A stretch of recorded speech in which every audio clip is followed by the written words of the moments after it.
Hi, Sherry. How are you? Well, Angie, how are you? I am good. I had to make sure all our streams were connected, and it looks like it is. So we are all set there. Now I'm I'm trying just to get it to show on my TV because I like to see it on the TV. Oh, yeah, it went through correctly, so that's right. Hi, GP, how are you? Hi, Polly. Am I getting all my glasses on? They're on top of my head because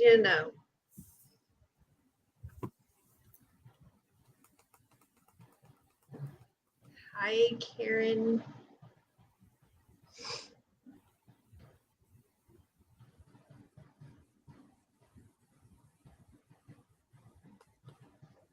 Hi, Okay, I think I got Julie. it. All of y'all, hi, Divinely Guided. Hi, Julie, GP, everyone that Sherry just said hi to. Hello, hello, hello, hello. Um,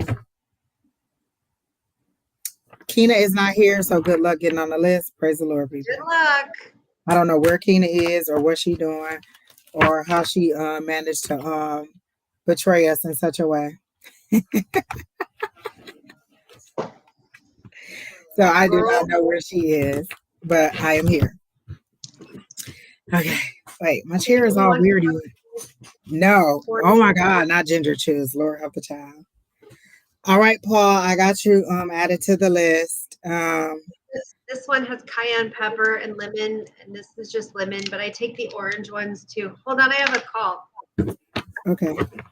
All right. Well, while Miss Sherry takes care of that, I am here to entertain you. Hello, Vanessa. I have you on the list. And listen, y'all not gonna get the 5-star treatment that Keena give y'all because I'm not Keena and I can't read and do this. So Vanessa on the list, Paul on the list. If I skipped you, remind me. I'm just terrible, terrible, terrible. Okay. Hi, Mary M. If you want to be on the list, you need to put your question in the list so that I can pin it. Don't ask if you can be on the list. Just say your question and I'll pin your question. All that extra, I can't do what Keena do. I'm not going to at you and tell you that you made the list. Just there you go. You're on the list. That's the best you going to get. If you want to, y'all can just bombard Keena Instagram and Facebook page and be like, where you at, Keena? Because Angie is failing at this. Or you can just deal with what I got. So there it is. Sheri Beery's back. Hi, Sherry.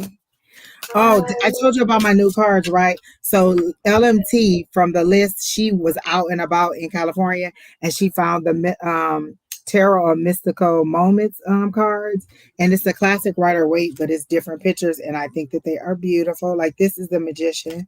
I think that they're really pretty. So these are the new cards that I'll be trying to use today if I connect to them. If not, then I'll use something else. But they so pretty, I don't even want to like, how you kind of do this. I don't want to do that because I don't want to bend them. I want them to stay, perfectly nice. And so I'm just probably going to do this or maybe do a different kind of shuffle because I don't want to mess them up. So there you go. But how was your week, Miss Sherry? Not so great.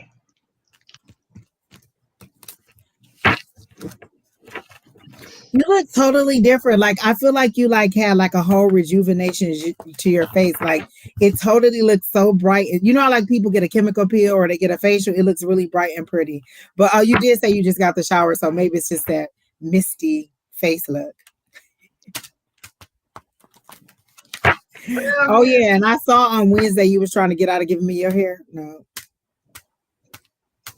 When no, was I trying to get out of giving you my my hair? your hair. You was like, oh, so that means I don't have to give it to you. Oh yeah, you do. You still do. I can't believe you like it. And then you got the spicy ginger, even more spicy. Look, my sister has some of my friends that kept talking about them over and over and over again. Hi, Jennifer. That's from your page. I,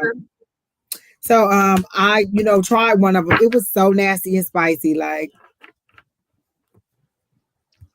no, thank you. No, thank you. This is the cayenne pepper and lemon. No, thank you. I'm not doing that. Ever, ever, ever. I'm not. Do you eat jalapeno chips? No, I don't really like spicy stuff. Like back in the day, I did. Like I would eat like spicy chips, flaming hot, and all that. Now it burns my um it just burns me up. If you have a question, just put your question in there. Don't ask if you could be on the chat. Say, can I ask a question? Just put your question in there so that I can pin your question. All other comments are just kind of like nice to be in there, but I just need to see what your question is. But yeah, I don't do extra spicy. My sensitive palate has said no, so I respect my colon and I do not.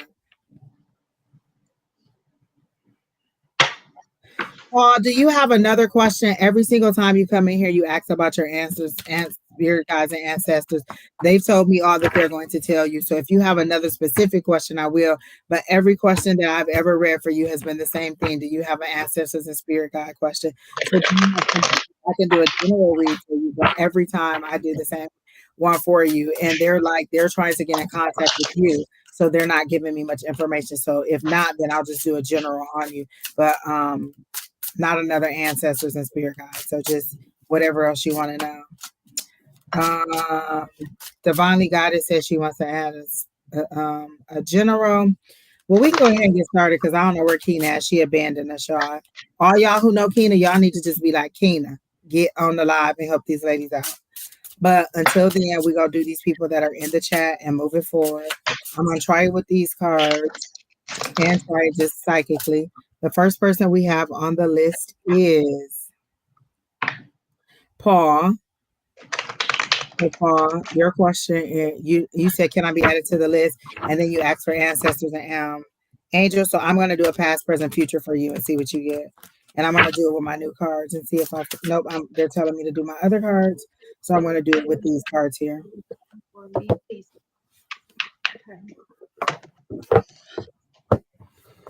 So I'm going to do that for you and see what we get. Oh, I got cards everywhere. People just everywhere. Jennifer, why do you think you're on the wrong live? It might be a little bit behind. But no, it's live because we can see your comments, honey. You're on the right one.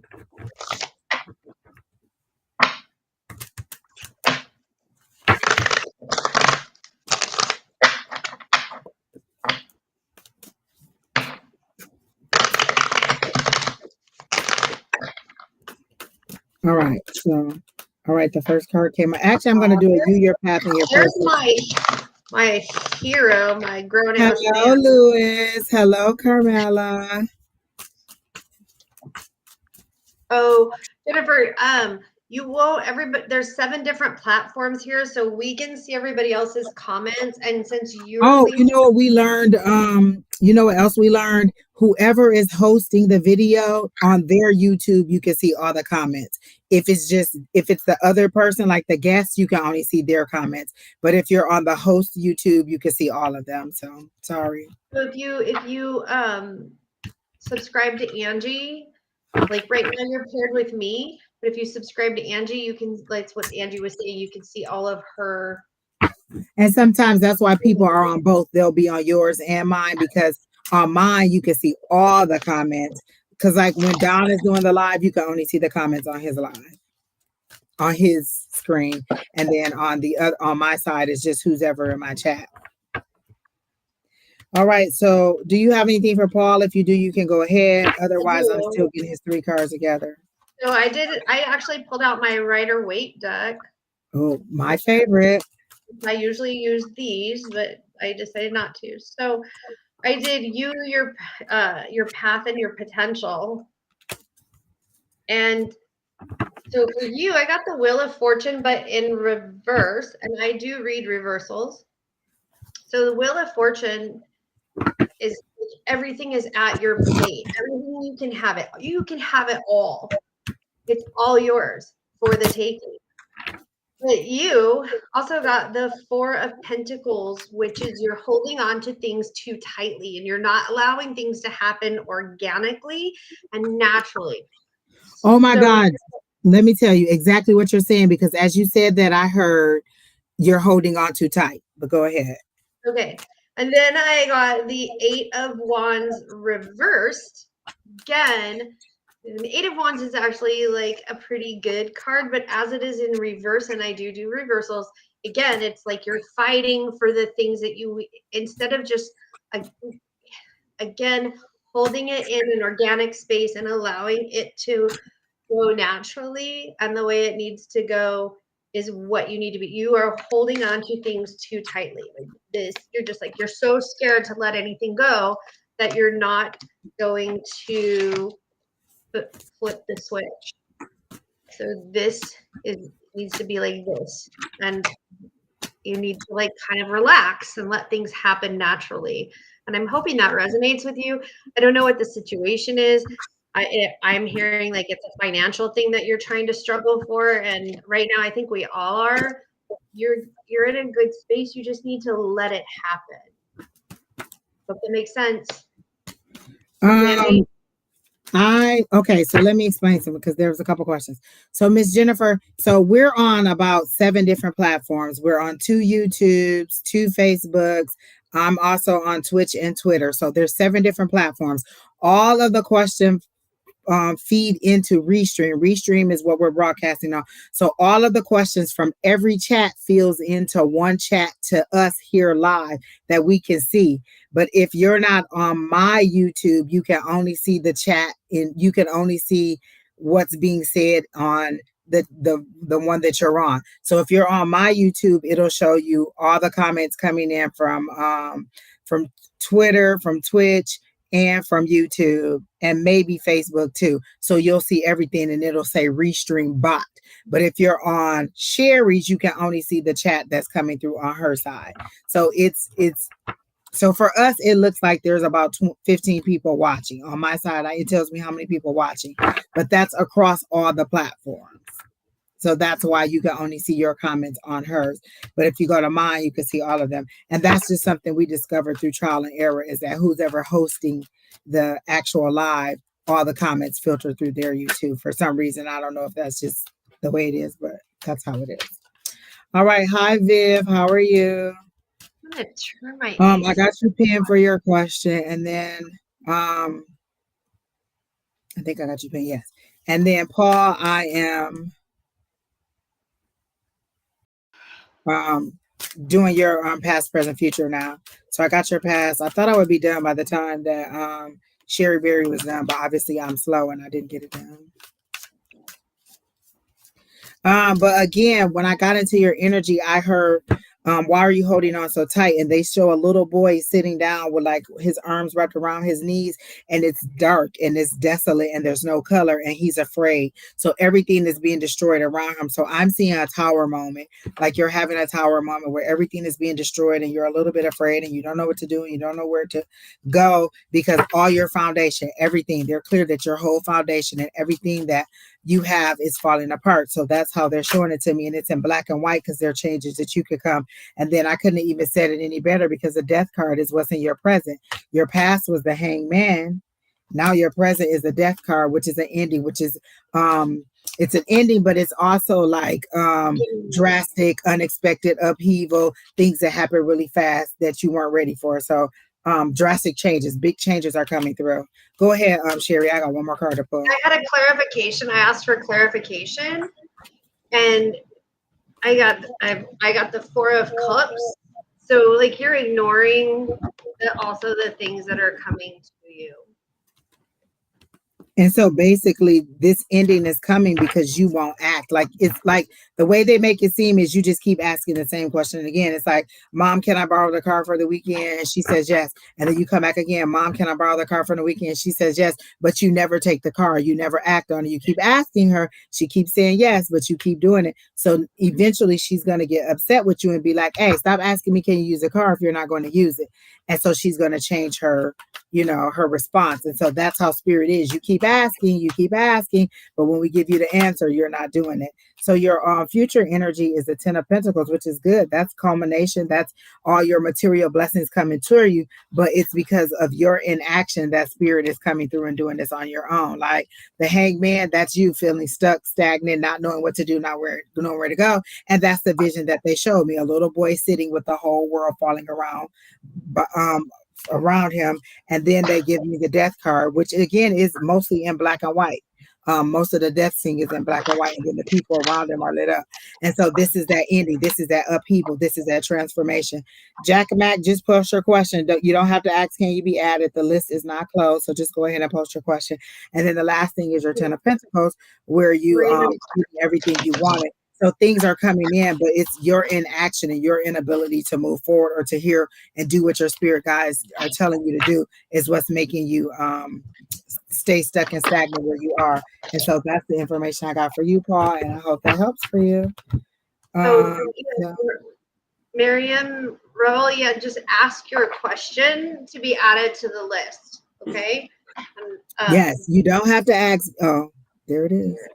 Just post your question. That's how I do it. I just take your question.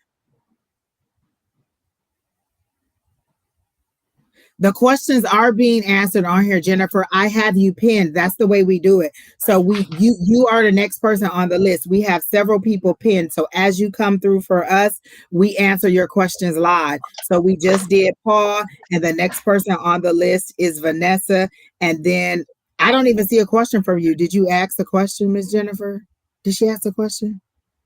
Like I see all your messages where you're asking about okay, how does it feel now that I don't respond? Okay, so I see this love question. So you're asking me about somebody else's energy. Your question. This is the question that you posted. Exactly. Okay.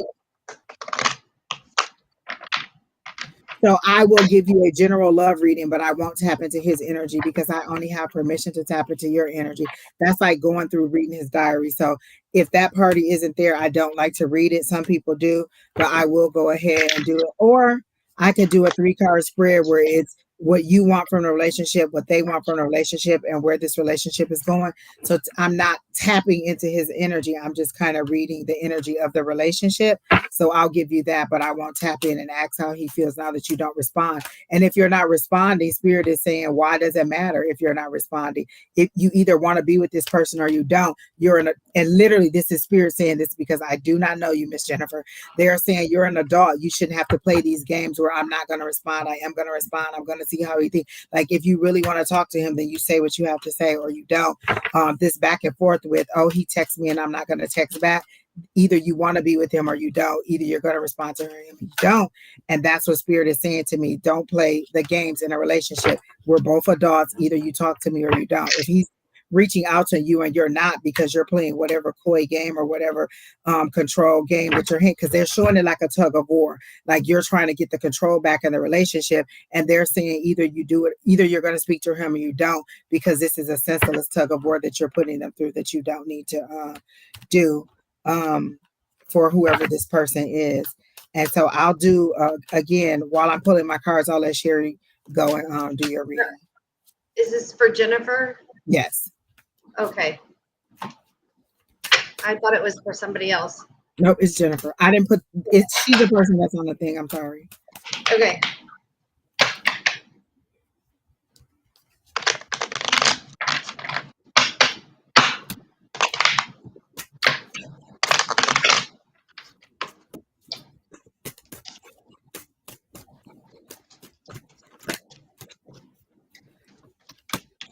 So Jennifer, I usually work with Hoodoo. So I tend to pull with a plain deck of cards. And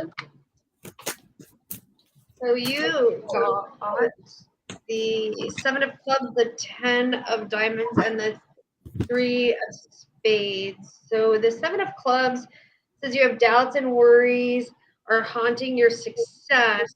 Your 10 of diamonds, the diamonds are about luck and money and fortune, and the 10 is like financial success and joy. And your 3 of spades is you're battling setbacks and roadblocks and trials, and that you're trying to fight through them. And I know that your question was specifically about how does A feel about you in this situation. I don't know what the situation is, but I'm seeing that this is a work or type of situation. Why am I getting that there's kids or something might be like, I don't know. There's whatever it is, it's a business-like transaction. It may or may not have money involved in it, but whatever you're doing, you're treating it like a business transaction. So you are treating the situation with person A as if it was a business transaction. How he feels about you since you are not responding is none of your business, for one.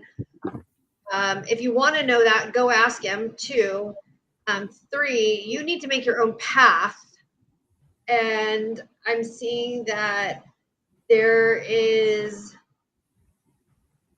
like you're doubting and you're worrying and you're feeling powerless over this situation, and then you're feeling that by not communicating that this brings that you hold all of this power. And then You said it's not love. yeah, and then I'm seeing that it is like a financial situation. Well, this is my thing. Okay, go ahead. Whatever it is that you're doing is you're treating this particular situation as a business transaction. They're saying that you're not being honest about it not being love, because all the cards I got came up have to do with love. And I then when think I said, "Is this business?" Huh? I think it has to do with like I don't There know, is and I some don't. feelings there. You're not being honest about the feelings. You're telling us that you don't want to know about that, but yes, you do. If this was a business relationship or some kind of just regular friendship relationship that you want to get, and you're not responding to them, and even all the comments that I made to you, they're saying either you want to move forward with this or you don't. Like if I'm texting you and you're not responding, this is a game that you're playing for some kind of power or control. It doesn't have to be a romantic situation, but the card that I got when I said, what does this have to do with you, is a cup of love. So you do want some kind of emotional connection. You're not being honest with us. You do realize we're psychics, right? I'm not going to make this up. I don't know you personally. I'm just telling you what the cards are saying, and they're telling me that you're not being honest. Even my guides are telling me you're not being honest about wanting this to be a romantic Are relationship. there You do. kids You're just not involved being. or a pet involved that you guys treat as if it's like a child, or there's an argument between? There's like an object or something that it's going back and forth in between. Exactly, because they're showing me that you're reminiscing. The card that I got was this give and take. This that you want to be tit for tat. So it could also be money, but definitely emotional issue came up, and they're telling me that you're not being honest about the emotional issue.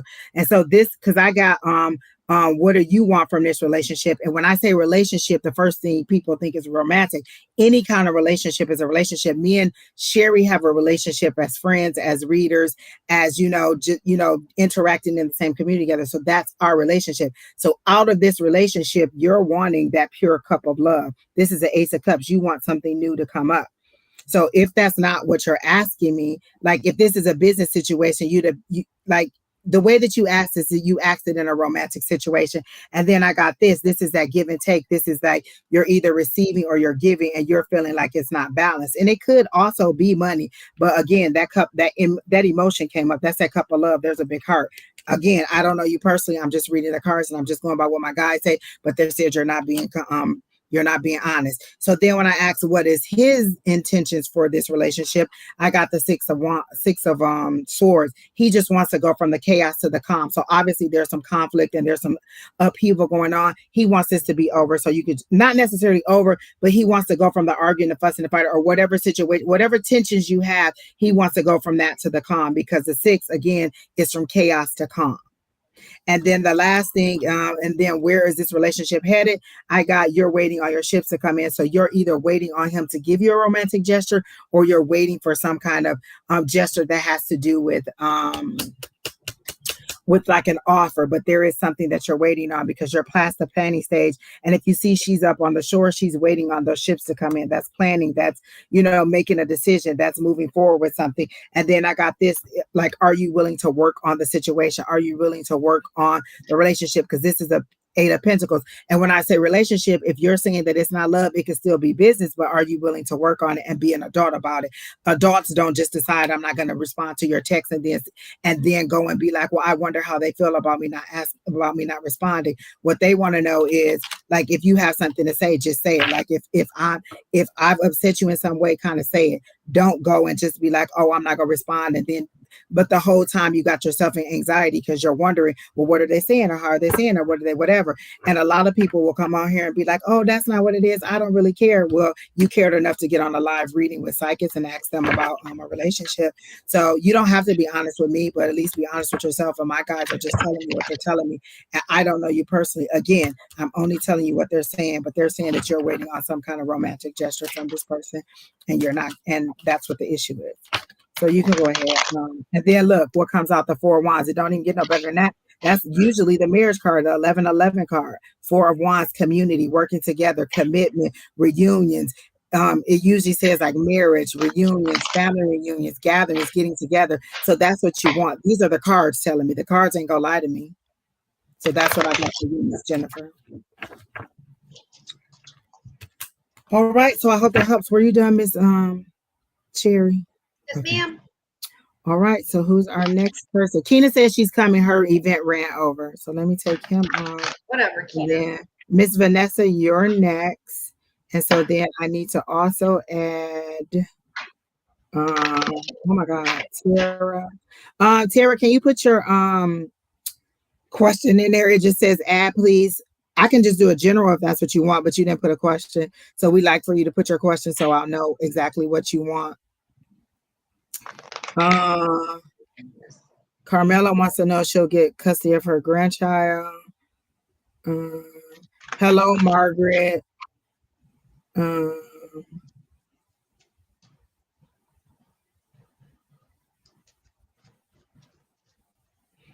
Miriam, Rebel, I'm putting you on here. I'm on the list. So for all of you who are adding to be added to the list, there's 7 or 8 people ahead of you right now. And we're on Vanessa. So Felicity or Felicia, Clemente, you're on here for a general. Again, I'm just pinning them. I'm not adding you back to let you know that you were added to the list like Keena does, because I can't do both. So when Keena gets here, she'll pick it up. But right now, I'm just pinning your questions. So that's why I'm asking you to give me a question. Jack Mack, I'll give you a general love meeting, but I won't tell you about that person. I'll give you a general love reading. I can't decide if I'm too hot or too cold or all right. I think I got everybody. If I didn't tell you or you're on the list, you can ask me.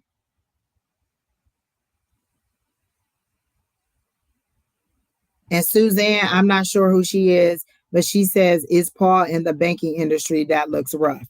So somebody in the chat is asking you a question, Paul. Madeline, I got you for is anybody new coming towards you?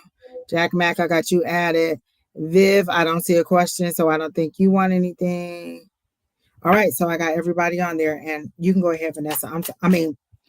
Sheri and Reed, Vanessa. Keena, please come on back. Lord help the child. Keena, hurry up. Exactly. Okay, so for Miss Vanessa, so I got a joker, a red joker. So whatever your question is, the answer is yes, but unknown, because the red joker is red is yes, and the joker is the unknown. I got the 10 of spades and the queen of hearts. So the 10 of spades is like the death card. So that means there is change, there is tears, there is things that are ending, but that also leaves clear when death is upon us, it doesn't mean that it is the end. And we all think of death as like, oh, this super sadness, like somebody has died in our life and we're going to have that empty void. And that is true in some cases, but death can also leave things open for new paths. And the reason why I say that, because I got the Queen of Hearts, which means that there's like some smart and stable decisions and the love and the matters of the heart. So there's some healing that needs to happen. The situation, whatever it is, it had to have this end to have this new beginning. And that's what I'm seeing. And whatever this question is, the answer is yes, that it did need to end, that you did need to have this clear path, because I'm literally seeing fields of wheat open up, and then you walking through this, ooh, that was weird, walking through this clear wheat path and all the wheat is separating, like Moses separating the waters when they're crossing. And I'm not a religious person, um, but you Isn't it have to have, weird when those references come up? But you know what? That could be her data bank. You know what I'm saying? That yeah. could be where she is. But it's weird for me. Like last when I was on live with Don on Wednesday, all my references were biblical reference. I was like, why do they keep showing me all these parables? Why are you pulling biblical stuff? Exactly. Suzanne, Like I got your question about the next business, about the business funding. I got that. I got that question. It's coming up. There's 11 people in the chat. I do not have the scroll against the bottom because I just don't have time to do the reading and to man the chat and to get the list. So you getting like the Walmart budget version of this live today until Keena get here. Y'all go appreciate Keena because let me tell you, Keena give y'all supreme service. She at y'all and let y'all know that y'all on the list. She posts the list. She print the list. She do whatever. Your name is printed. I called it out. You either heard it or you don't. Like I can't do both. I can't be talking to spirit and counting the people in the list. So bear with us. so. But Miss Vanessa, you need this clear path to do this, the nurturing, the healing, the cleaning of your heart, and then when those things happen, you'll have this nice, clear, journey. And I think it's going to be a beautiful path for you because I do see, and it's funny, I'm seeing Gerber daisies, which is one of my favorite flowers. So for me, that is like the happiness is coming, and yeah, and it's again like you're talking about like biblical things.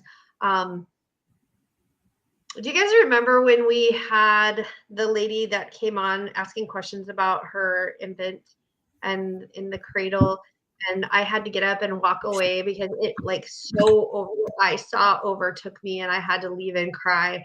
And one of the things that I saw was a bunch of cherubs and angels and stuff.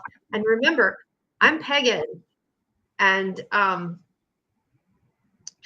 like I've had a lot of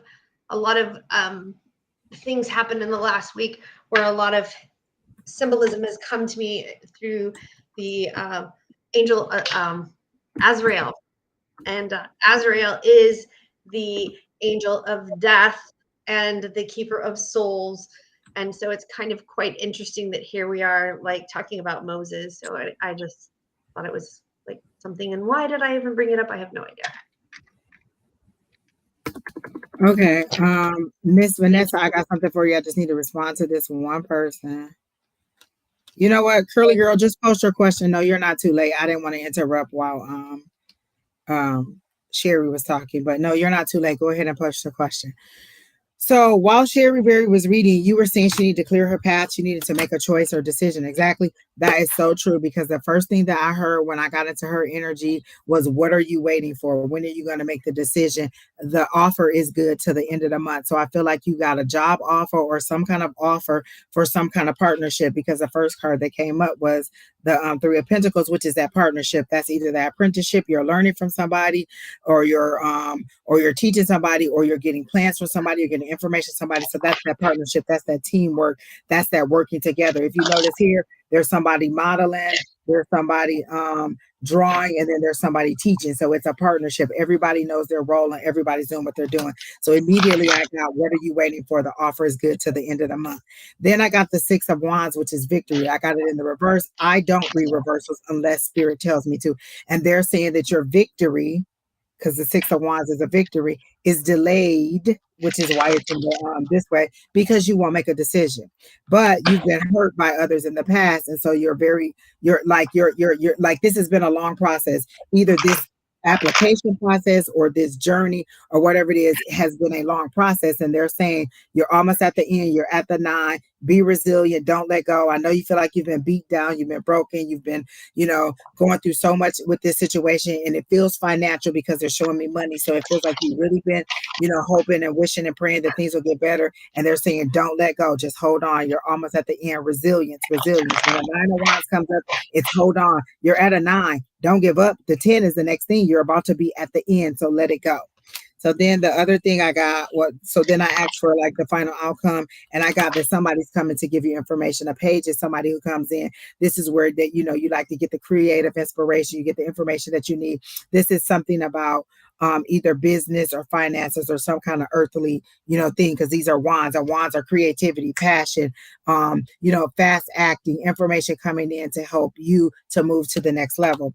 And then I also got the Two of Cups when I asked to clarify. Well, what to clarify? I got the Two of Cups. So that's partnership, that's business.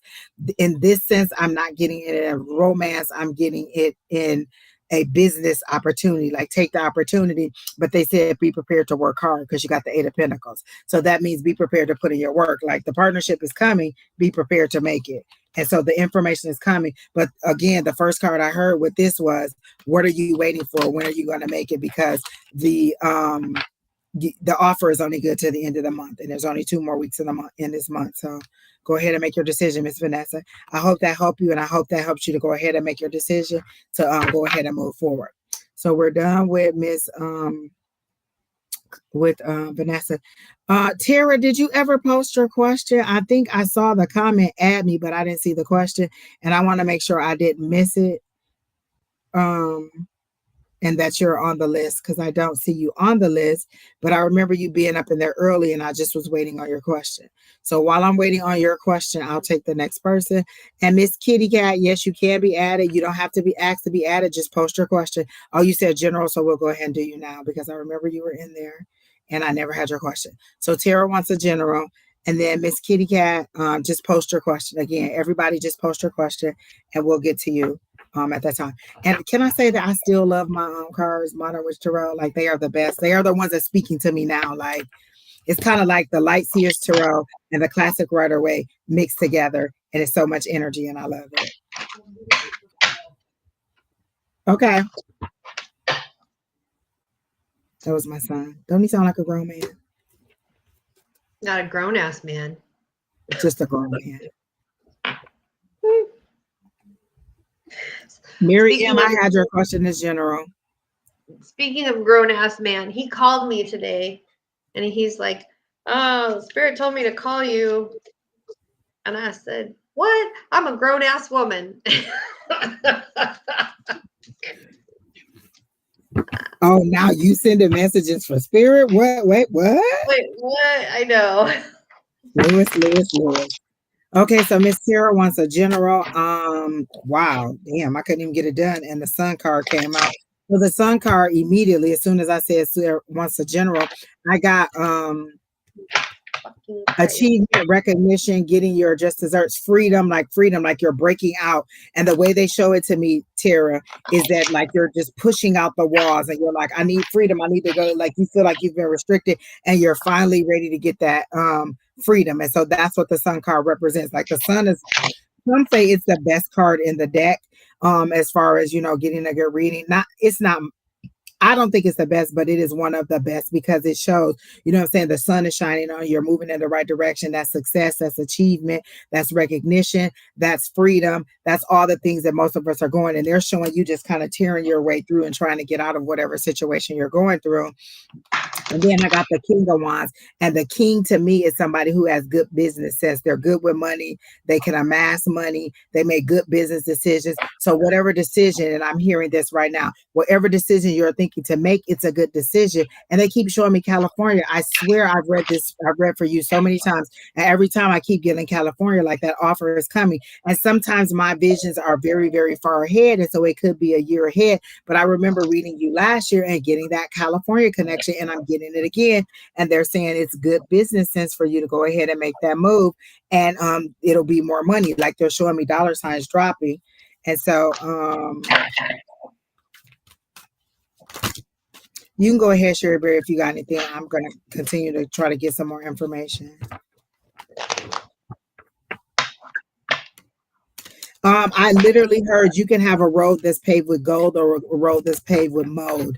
You take the choice. Like at this point, you're at a path where you either have to go this way or this way. And whichever way you go, you decide gold or mold. But you have to make the decisions and you have to do the pros and cons. Nobody's going to make the decision for you. But they're showing me a Two of Swords, which is the blindfold, and a lady with two swords like this. And so there's a decision that she needs to make, and she's heavily relying on her logic. But there's information that you don't have or that you're refusing to see. In this case, they're not telling me that you don't have. You have the information you're refusing to see, because the next card they're showing me is the Hierophant. Like, you have all the information, you have the intuition, you know what the right decision is, you know what you want to do because you have this information. You've been praying about it, you've been thinking about it, you've been mullering over it. They're even showing me the Nine of Swords, like you just don't know how to present it to get the desired result. And whether that means moving the family or moving, making a big drastic career change, there is something that you know the answer to, and you're at a crossroads where you're either going to have to go this way or that way. And that's what they're saying. You're just not making the decision. So it's not that you don't have the information, you're ignoring the information you have and not making this decision. But again, they keep showing me that California connection. So I don't know if it's to relocate to California or there's a job opportunity that's going to come up. And then they show me the AKAs again. So it seems to be a connection through one of your sorority individuals. And that's how it's come up for me over and over and over again. So I do feel like there is something that is really going to come through in a connection through your sorority sisters in California, and that you're going to have to make a change of, but you already know this because they keep making it seem like you're not telling her anything new. She already knows this and she's ignoring the information that she's receiving. So that's what I got for you, Miss Tara Joy. So I hear the same things. I got the Four of Clubs, the Four of Spades, and the Eight of Hearts. All fours, all eights, and 16. You're not listening. And you know what? That one of that, would you say all fours? I got a Four of Clubs, a Four of Spades, and an Eight of Hearts. All those fours. That's stability. That's your stability. That's your foundation. That's your ground. Like, that's you needing to make a decision about your stability. So the Four of Clubs says that you have potential to growth in business and in work. Your Four of Spades says that you're immobile, like you don't want to get through it. There's something that needs to be buried. Like, you're not taking care of, like, you see the elephant in the room and you don't want to acknowledge it. And your Eight of Hearts is saying that are you tied to where you're at because of the person that you love? That's my question. Do you not want to move forward because of the person that you're in love with and that they're not able to go? Is that what the problem? Not that it's a problem. I mean, nobody wants to leave the person that they love. But I think that's part of what you're not acknowledging is that, man, my hair looks like shit today. It does. I was gonna say it looked all shiny. Did you dye it dark? Because it looks shiny. I haven't dyed my hair. I just put conditioner in it, and I think it looks really dark. Is shitty. Anyways, sorry, I got distracted. Hey, Magic, how are you? So I'm just saying that you're not, Tara, you're not listening. You know what to do. You're not listening, and you're not moving forward because of the person that you are with. That's what I'm getting. All right, Miss Tara, I hope that helps you out and that gives you some clarity. Like, I got the same, and this reading is so familiar because it's the same thing over and over and over again. And they're saying that the only thing is holding up your progress is you moving forward and is making the decision. Again, you could have the freedom you want, the success you want, the recognition you want, and you make good, sound decisions. So it's just about you making that decision and moving forward. And they're saying if you're going to pray about it, like, they literally show you praying and praying and praying, getting the answer that you want, and then not moving forward on it. So they're like, why are you going to keep praying for it if you're not going to do it? It's kind of like, Lord, can I have $1 million? And they're saying, yeah. And then they're telling you to move forward and you're not doing it. You just keep going back and asking the same thing over and over and over again. And they're like, either you're going to take the yes or not. Like, stop praying for something and then not moving forward on it. Because you're, and this is what I heard. You're the boy who cried wolf. All right, so I hope that helps, Miss Tara. It's not too late, Veretta. Go ahead and post your question. There are 12 people ahead of you, so do be mindful that it could take over an hour for us to get to you. So do know that. The next question is Mary M. And Mary M., you said you wanted a general, please. So I'll go ahead and get you started on a general. Divinely guided, you are next. Viv Giles, you're after that. Um, The and fuck? Carmela. So divinely guided, Viv, and Carmela. You guys are the next three in a row. You're welcome. And thank you, Curly Girl. And thank you, Felicia.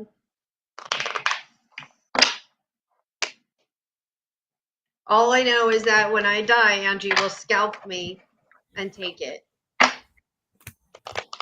She's promised me her hair so I can make a nice good wig with it.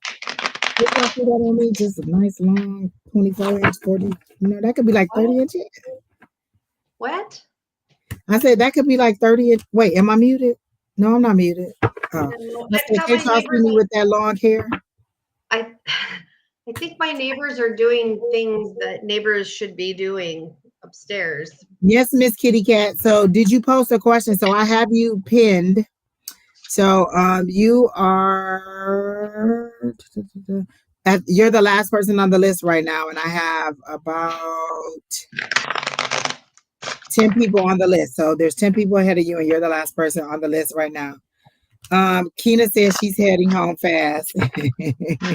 Exactly, Star. Star was like, you already counting the inches. Yes, that's like a good, 24, 30-inch weave. Like that's some long hair. It's gonna hit my breast right nice. It's gonna be good. I'm on that. Exactly, Curly Girl, 28, 30. That's what I'm talking about. A nice, and get it layered and all nice stuff. Exactly. Look at Shine. She's taking good care of my hair while I'm letting her keep while she's borrowing it.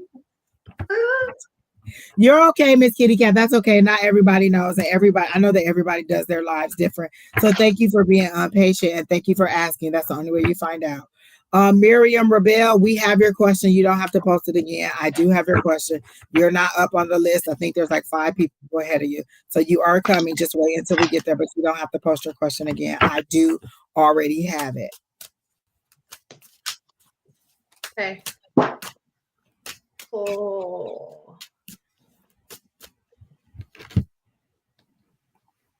Oh my goodness, $100? Girl, Well, please. This wig costs $400. because when I used to go to a salon and like have them cut and color my hair, like all of this, it would cost me, well, and I was married then, so I can afford it, but it used to cost me $200. And it's because of the length of my hair, because of, I had a stylist and a colorist, and now I And I don't am do not complaining about any of it. I am so thankful that you've taken such good care of my hair before you even knew that I needed it. right. And so I literally have not had my hair cut since May of last year, and I do need it done, but Angie has like kiboshed and said I'm not allowed. Oh, you can have it trimmed, but like don't come back and then have like a buzz cut. And I'll be like, who is that? Like, where's all my hair? I mean, but if you do, just give me that bundle of hair. Like I was being nice and waiting until you die to get the hair. But if you want to buzz it all off and just give it to me, you can just give me that ponytail, anytime you're ready to cut it all off. That's all I'm saying. I was being nice, like, you can keep it till you die, and then when you die, they just give me that. But if you have the inclination to go ahead, cut it off, go ahead. Just run me that, ponytail.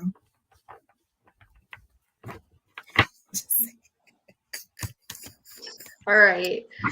All Well, right, Miss Mary Ann. She wants the Marianne, general. I They're got leading me to do a 3-card spread for Suzanne says she does the same thing, not cutting it for at least 6 months. So much easier to have long hair. There you go. Here goes Divinely Guided talking about it be your own friends. I'm being nice. I'm letting her keep the hair until her demise. Yeah. Okay.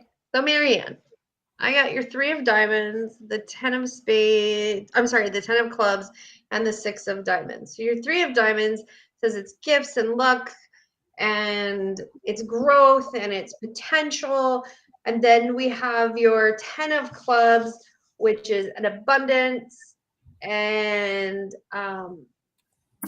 satisfaction and reward, and you found your calling. And then I have your 6 of Diamonds, which is making good decisions on your right path and your right practice. Are you starting a new business or thinking about starting a new business, or holy crap, what is it saying?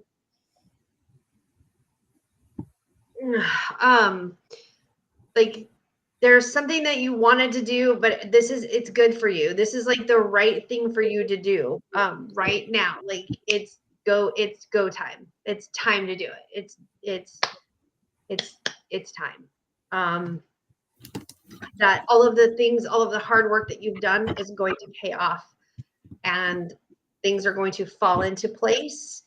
I don't see like the money falling in place, but I see the pieces of the puzzle are falling into place. So all of the work that you've done is all falling into place and is going to be come to fruition for you. It's all going to, gosh darn it, they are loud. It's all going to be favorable for you.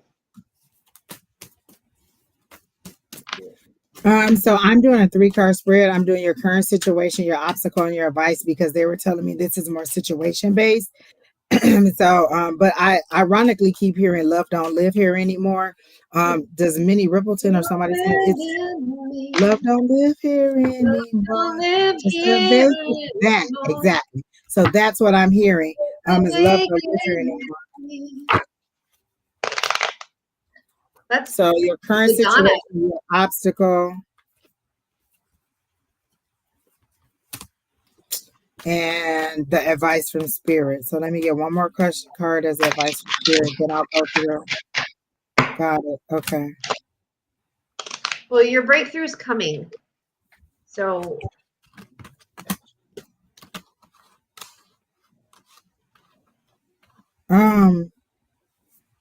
gosh, let me see if I can understand what they're saying, because I got, for your current situation, I got the King of Pentacles. It was in the reverse, and I don't read reversals, and they're not telling me to.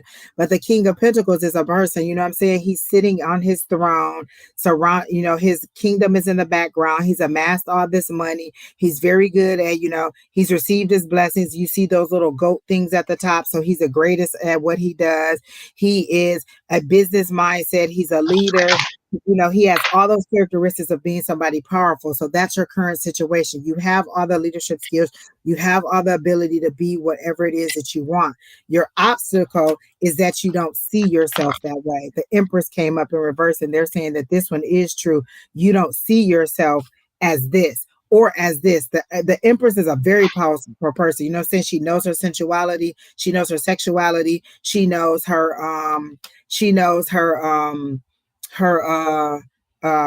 gosh, what was the thing I was about to say? It was something totally good about business.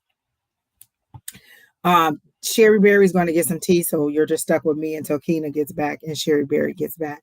But they're showing me the Empress. They're saying you're not recognizing your own power. Like an Empress is a person who knows her own power. She has a quiet strength sometimes, but sometimes it can be bold. And your obstacle in this situation, this is how Spirit sees you, as a King of Pentacles. Decision maker, leader, can amass money, can make decisions in your knows about money matters. So that's what they keep saying. But this is how you see yourself in the reverse, not in the power that you are. And then there's again that Two of Swords came up, and they're not saying it as an information that you don't know, as in you not being able to see yourself. So that's your obstacle, not being able to see the power that you possess and all the things that you do. And then the advice from Spirit is to let go of the anxiety and the fear. So this is either anxiety. The Four of Swords is anxiety, fear, restlessness, not being able, just all wound up. And they're saying get some rest. But in this case, it's not rest. They're telling you to let go of that anxiety, let go of that fear, let go of all those things that are holding you back. And then I got the conflict card, and they said the only conflict is your inner conflict. You are battling yourself. Like, people on the outside are saying, oh my God, you're such a good person. Your work is so good. You're this, you're caring, you're blah, blah, blah.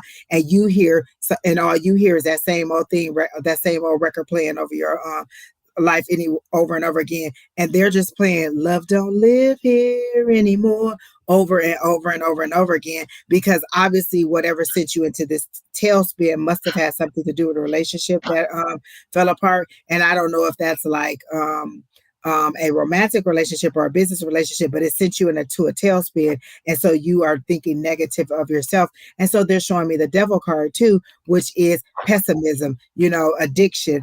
And you could be addicted to bad, I'm just saying bad thoughts about yourself. You know what I'm saying? I'll never get nothing right. I ain't gonna never have no money. I'll never, you speak those things. When we say life and death is in the power of the tongue, if that's the thing that you're speaking into the universe is like, okay, yeah, you'll never get any money. And we'll make sure that's happened. That's what you're saying. That's what you're speaking. That's what you're giving me.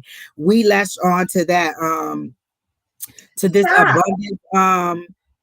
abundance, um, affirmation. I believe in infinite abundance and all my wants and needs are met. And when I say, I just say this every morning, every single morning. We all say it. We collectively say it. We let the energy build, and it's working out for all of us. Like, you need to speak positivity over your life and understand that you are worth it. And even if you don't think it every day, like, it's highs and lows. It's not like I wake up every morning and think today is like, oh, okay, today's going to be a great day, and then nothing else happens. There are little things that go throughout the day. You have to navigate them as an adult and make adult decisions and not be stuck in hi Don, you're not so late. We've only been on about an hour, and most of it is glitches because Keena's not here yet, and I'm trying to navigate the chat and the thing, but Keena's on her way. Lo and behold, Keena is on her way, Don. But from Mary M, they're saying like you need to take control of that. Speak that affirmation. Speak positivities. Like, I have a whole playlist that's at about 4 hours, and it's just affirmations. When I go to sleep, I put them headphones on. I put that playlist on, and it's just affirmations over and over and over again, telling me how great I am, how lucky I am, how blessed I am, how beautiful I am, how fit I am. These are all things that I need to be reminded of, and so I just listen to that playlist all night, and all night just tell you you're the luckiest person in the world. You are the most talented person in the world. And so you just find them. You can literally go on YouTube and put in positive affirmations, and it'll be like a half an hour or an hour or however long. And you just listen to those affirmations, and it's a different voice going into your head. So listen to that over and over and over and over every night. They say it takes 21 days, 28 days. So listen to that every single night when you go to school, and see don't your mindset change. See don't your outcome change. I have to admit, when Don used to talk about affirmations all the time, I used to be like, oh yeah, whatever, kind of agreeing with it. And then one day I just spoke it, and it actually happened. And I've been speaking it ever since. And every time it's like, you spoke it, you said it, you called it. And so that's why you're getting it, because and like, it wasn't that I believed it wholeheartedly before. I just took the chance to say it, and I said it, and then it came back. And then every single time after that, more evidence came to show, hey, life and death is in the power of your tongue. If you speak positively, you'll get positivity. Imagine saying, hey, I want $10,000. And then the next thing you know, the universe is conspiring to give you $10,000.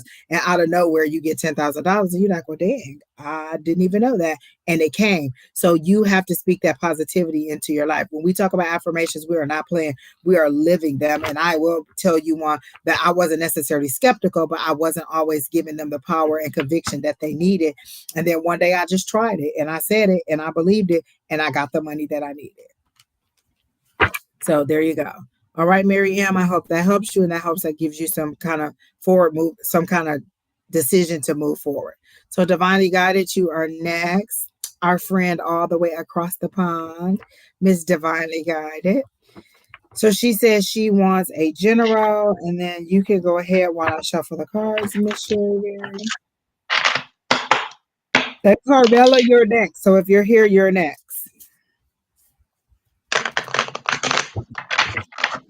Yeah. My cards are flying everywhere. They got a lot to say to Miss Divinely Guided. Like, You're welcome, Miss Mary M. I really do hope it helps.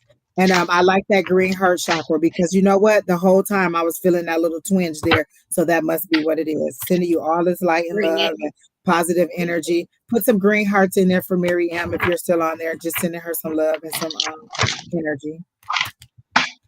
Bring it.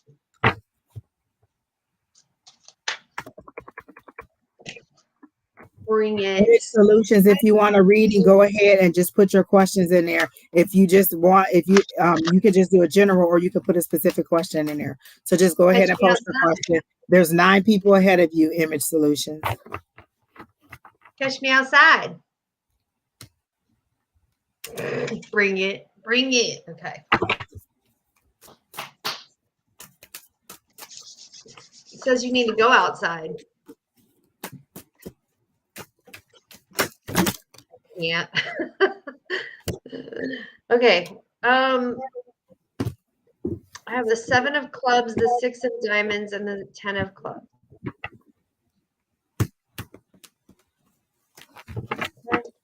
Okay. Okay. Interesting.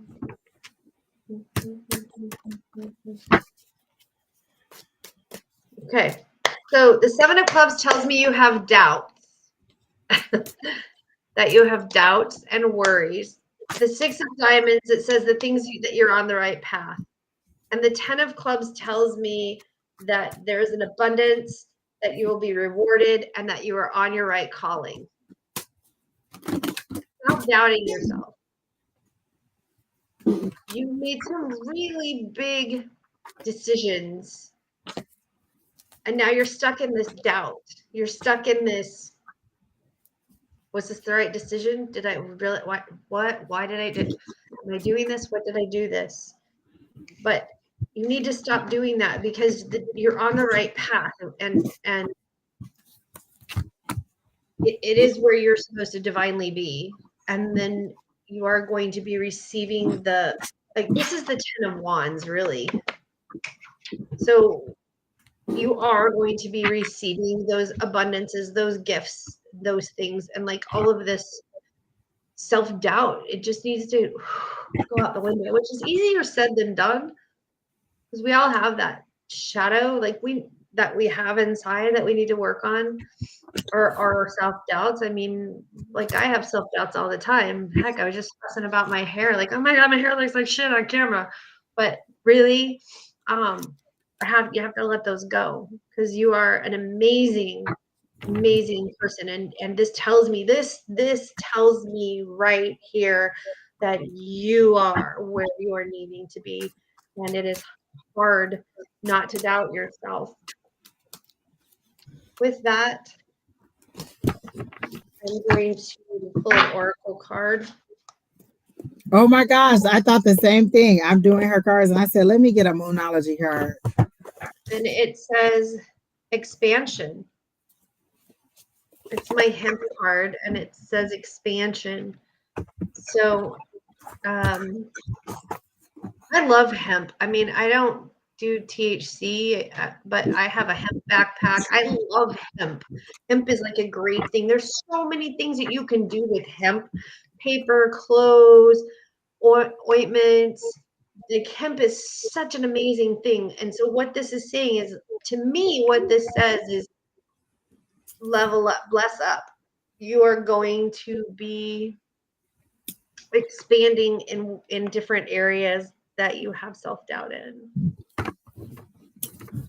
Oh, go ahead. The experiences have been unbelievable. That's the doubt I have. Yeah, your experiences are unbelievable to me. I mean, like, who knew some of the things that you tell me? And you're across the pond. Like, holy shit. So you are, sister, one of my favorite sisters, one of the first sisters I've met and snored next to when I was meditating, there's something so beautiful deep inside of you, and I know you don't share it with everybody, but you are expanding and rising, and you are definitely on the path that you are meant to be. So true. What are you gonna? I snitched myself out about snoring, so you can snitch me out about snoring. But it's hard to get rid of the doubt. Let's work on that, or work on it together.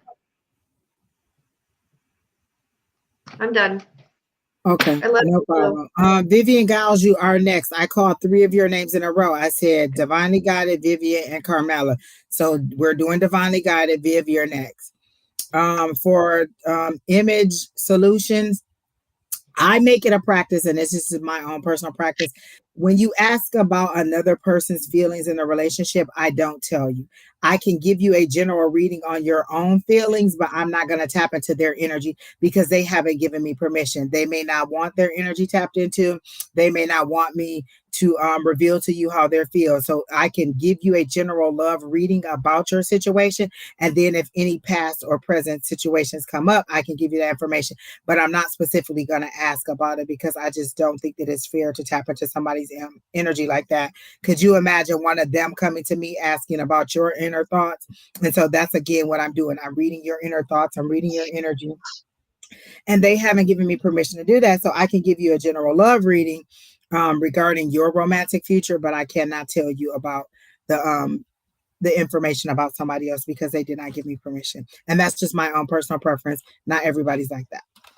I So am. for me, I'm like that. I don't do love. I exactly. don't do Like that. I I don't used to do do them, but I medical. thought, how dare I tap into somebody's emotions? And like, I don't know that they want you to know that. And honestly, if you really wanted to know, like, Well, usually my ask guides would tell me, yeah, you exactly. Usually my guides would be like, tell them to go and ask that person. Don't secretly tap into their brain. You know what I'm saying? Angie. Do That's like you love somebody coming into me? your house reading How your do you feel about me, Angie? Do you really love me? exactly. And so they're saying, just go ahead and I can do a general. So that's how I do it. So then for Miss Tanisha, so I did a context of the situation, where you need to focus, and the outcome. I think that's what I did. Yes. The context of the situation is Emperor. You're sitting in your Emperor energy. Emperors make decisions. Emperors, you see, they're holding that symbol. That's life. That's you're sitting on your pedestal. You're sitting on your throne. You're a decision maker. You're looking out over the of all the decisions you made, all the money you've amassed. You're in that emperor energy, that leadership, that chess pawn, that make moves. You're in. So either spirit doesn't want me to say what I'm supposed to say, or I don't know because my throat keeps getting all caught up. So you're in that emperor energy. So the context of the situation is this is where you are. This is where you're sitting. Your current energy is the emperor energy. Where you need to focus is on your intuition because the moon card came up. That's intuition. That's insight, intuition, connection to that earth, connection to that. That's that fight between that cardinal and that spiritual. My reality and what spirit is telling me. What do I trust? What I see or what I hear? What I feel? What I receive? How do I trust it? So that's what your that's where you need to focus is on your intuition. And then the last thing I got was the outcome. And so the outcome card I got was the Four of Pentacles, like you're holding on too tight to things and you won't let go and give yourself that freedom. And if you do, you would get to that, you would get the support you need from the community and family and friends. Like there's reunions and things that are like for the Four of Wands, that's the 11 card. And it's usually marriage, but they're telling it to me as in like family reunions and going back and talking to people and, reuniting, happy celebrations and things like that. So I got the community card. And then when I did, that's for your outcome. So like you're holding on too tight and there are resources available to help you. Like those wands, that's creativity, that's your stability. That four is your stability. And so that's where your outcome is. Building your stability, building your foundation solid up. And that's what your concentration is. But they're saying be a little bit more aggressive with it and less what does the universe want me to do. You can listen to them or receive advice for them, but still move forward. So then the cards that I got from Moonology is release the negativity, and a personal issue reaches its resolution. So you must have some family or personal issues that are kind of boiling and they're going to reach their resolution. So must be things that you're praying about. So I got those from the Moonology cards. And I love that. I love that purple and I love that blue. They seem to kind of go together and say, hey, this came out of that. So if the purple is where we started, it's time to release that negativity. And then you pull that blue out of it with that purple still in there. This is a family relationship getting resolved. So we're pulling out of that negativity to resolution to this family situation. So I'm getting all good things for you, Miss Divinely Guided. I hope that helps. All right. So were you done with Miss Divinely Got It? Girl, Yes. Keena must be coming from Timbuktu or Wasso because Lord have mercy is taking her a long car to get here. Like, Jesus, Keena. I'm just saying. All right. Um, And Miss Viv, you are next. Anything happening for me this week? Okay. Immediately I heard Miss Viv before I even got cards. What do you want to happen? You can will your week how you want it to be. Every morning when I wake up on a Monday or every night before I go to on Sunday, I set the intention for this to be a good week. This is going to be a great week. And I tell Spirit, God damn it, this is going to be a great week. I'm going to receive blessings. I'm going to receive bonus. I'm going to receive good feedback. Or I say, is this going to be a good week? And they say yes or no. So I command that. I demand that. I speak that. I ask for it to be a good week. So they're saying to me, what is it that you want this week to be? It could be whatever you want it to be. Do you want it to be a week where you're sitting in pity and you're sitting in hurt and hurt, or do you want it to be something move forward? Go outside and take a walk. They see you, they show me you getting up out of a chair and then sitting back down like, no, it's not going to make any difference anyway. And they're saying, get up and do something. Get outside and enjoy that sunshine. Get outside and get some fresh air. Get out of that stale energy. One of the things that my grandmother did when I was younger is she opened the windows and the doors every day, regardless of the season. And we lived in Michigan, so you know there was 4 seasons. She opened that front door every single day, and we had that screen door, that thick screen door, and she let all that energy in. Years later, when we got into the metaphysical, that was the one thing they said: open the window, open the door, let the stale energy out, and let the new energy in. It circulates and it takes all that bad energy out, and it brings in that new energy with that clearness from outside. So again, you might want to get a saging kit from Don. Don has a saging kit that can cleanse your house. So you can go onto Don's page, and do I have his link? Because Keena usually save those links. Let me see. For Don's page, and you could go on his page and get I didn't know he was link for the saging it. kits, which I do not. But if you go on Sonoric Mystic Tarot, and then is it Sonora Mr. Tarot? I don't even remember. Is it On here, Sonora maybe Mr. Tarot? And then you'll see the information about getting the Sage Kits, or go on, is it Etsy? Or you can email advice at Sonora Mystic Tarot and then get the information about the kits. So advice at Sonora Mystic Tarot to get the saging kits. But again, they're saying you create the week that you want it to be. What do you want to happen for this week? So I'm going to let Sheri Beery go while I pull some cards for you. But I'm going to do a past, present, future for you. That's all I can see for you. Well, it's kind of, I don't know why I'm saying it's kind of funny, because like, hello, what are we doing here? While you were saying those things, I was hearing fish philosophy, fish philosophy, fish philosophy. And the fish philosophy is you wake up every day and you choose your attitude. Like you choose. I wake up, I'm disabled, and I wake up every day and I can be in pain. I can have a migraine. I can have something, but I choose how I'm going to react to that pain. So I choose my attitude. I choose if my son is going to piss me off, and I choose that. Yeah, sometimes I'll let him go crazy, but I choose my attitude. I choose to be there. I choose to make somebody's day, and I choose to play. So that's my choices. So that's, again, those are types of affirmations that I do. I use the fish philosophy, and I'm hearing that you need the fish philosophy, or you need something in your on a daily, that, just like Angie said. And um, I do think that that's very important. The cards I got for you was, I'm using which is a deck that I never use, which I shouldn't say never, but it's my tarot. When I first got back into tarot reading, this was the first deck that I bought, and it's a Celtic tarot deck. So it's a little bit different. We don't have pentacles, we have shields. We don't have cups, we have cauldrons. But I got the rebirth for you. So it's like, this is a new beginning, like something's coming that's starting over for you. And I got the Three of Shields, or the Three of Pentacles. For me, the Three of Shields or the Three of Pentacles is you're working hard at something, and then you have your master. journeyman, your master people there, and you're like, look at how hard I'm working, and they're just like, oh, look at the credit I'm taking. So don't worry about these people taking your credit, because see how this is shining on everybody. It's the work that you do is still going to get recognized. And then I have the King of Cauldrons in reversed. So the King of Cauldrons or the King of Cups in reverse.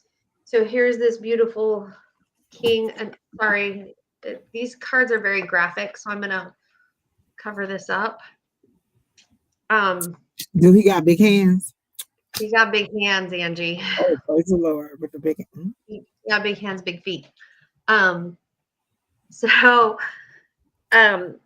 this king is in reverse. So this is telling me that you're not taking the opportunities that you need to create this wealth. This cups for me is like you're filling your cup with your wealth and your prosperity. And when it's in reverse, you're not filling your cup. So you're worried about these people and you're not worried about yourself. Just keep doing you. Just keep inventing yourself and worrying about you. And then this will turn to this. Okay, I hope this makes sense. It's making sense in my brain, but my brain's a little bit different. Okay. I didn't want to jump in, but you were exactly on point. Oh.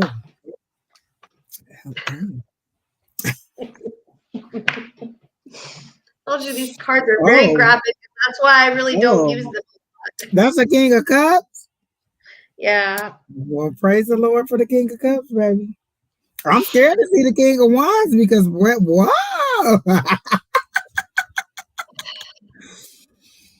These cards are Okay, let me tell y'all this. Keena in the background, don't say nothing else to me about the chat. Let Keena take over it. I don't know nothing going on no more.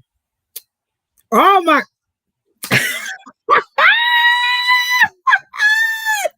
That chair is doing something to me. Wow. What is that? Wait, what's that deck called? This is the King of Wands. But what is the deck called? Oh, it's my Celtic tarot deck. Well, hello, Celtic. Look, the Celtic people was like, listen, you don't see me in all my natural. Just go ahead and sculpt me beautiful because praise the Lord. Ooh. Hello. Okay, Suzanne, I'm like, hello. What just happened right there? Woo. All right. So, Miss Viv, I need you to listen and because I'm about to roll through this fast. You got a full spread. So I'm just about to run through it and not take a lot of time with it. Okay. So I started pulling cards. I was going to do a specific spread for you. Exactly, Star. Exactly. So Lord have mercy. Y'all, it's just got me all flabbergasted. Well, yeah. I don't, yeah.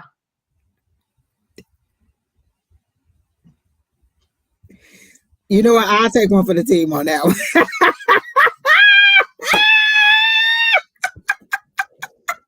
Hello, team. I'll take this one. That King of Wands is no joke. Praise the Lord. Look at him.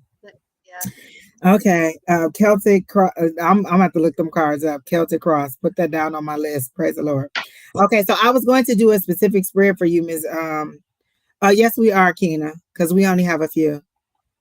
Not that many. Do you have something else to do, Miss Sheri? I'm just telling you. Okay, so maybe we'll probably be on another hour or two because about another hour will take us to almost 7:00. Is that enough? Yeah, that's fine.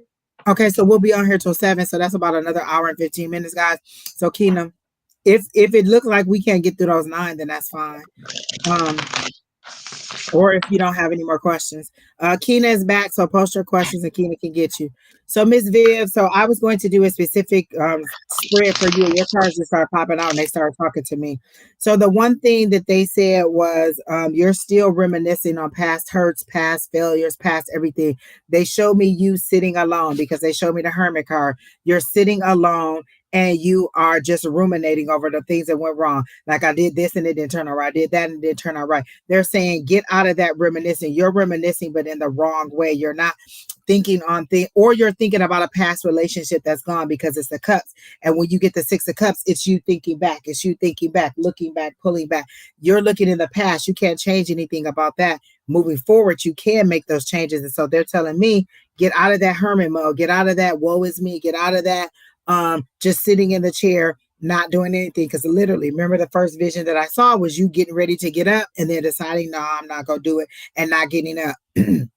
Also, people, remember to like, share, comment, and subscribe. So share is the most important, like, so people can, well, all of them are really important, but if you share so that other people can know and they can get the same services that you're getting.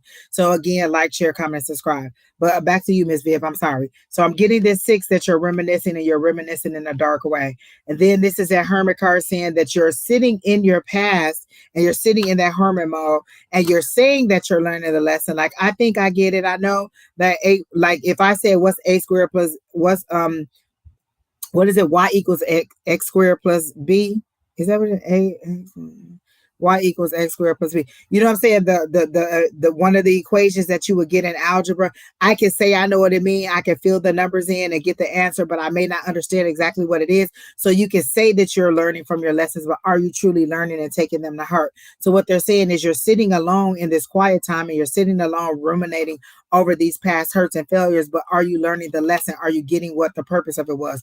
We put you through this because of this. We put you through this because of that. So that is a lot of things that my spirit guides are working on for me. And so they usually send to me people who have those same characteristics. We're working on you to believe this, to understand this, to know this, to understand your power. And so that's what they're saying for me. You're feeling like you've been beat down in all situations, but especially in love. Like, it's been hard. It's been a tough journey.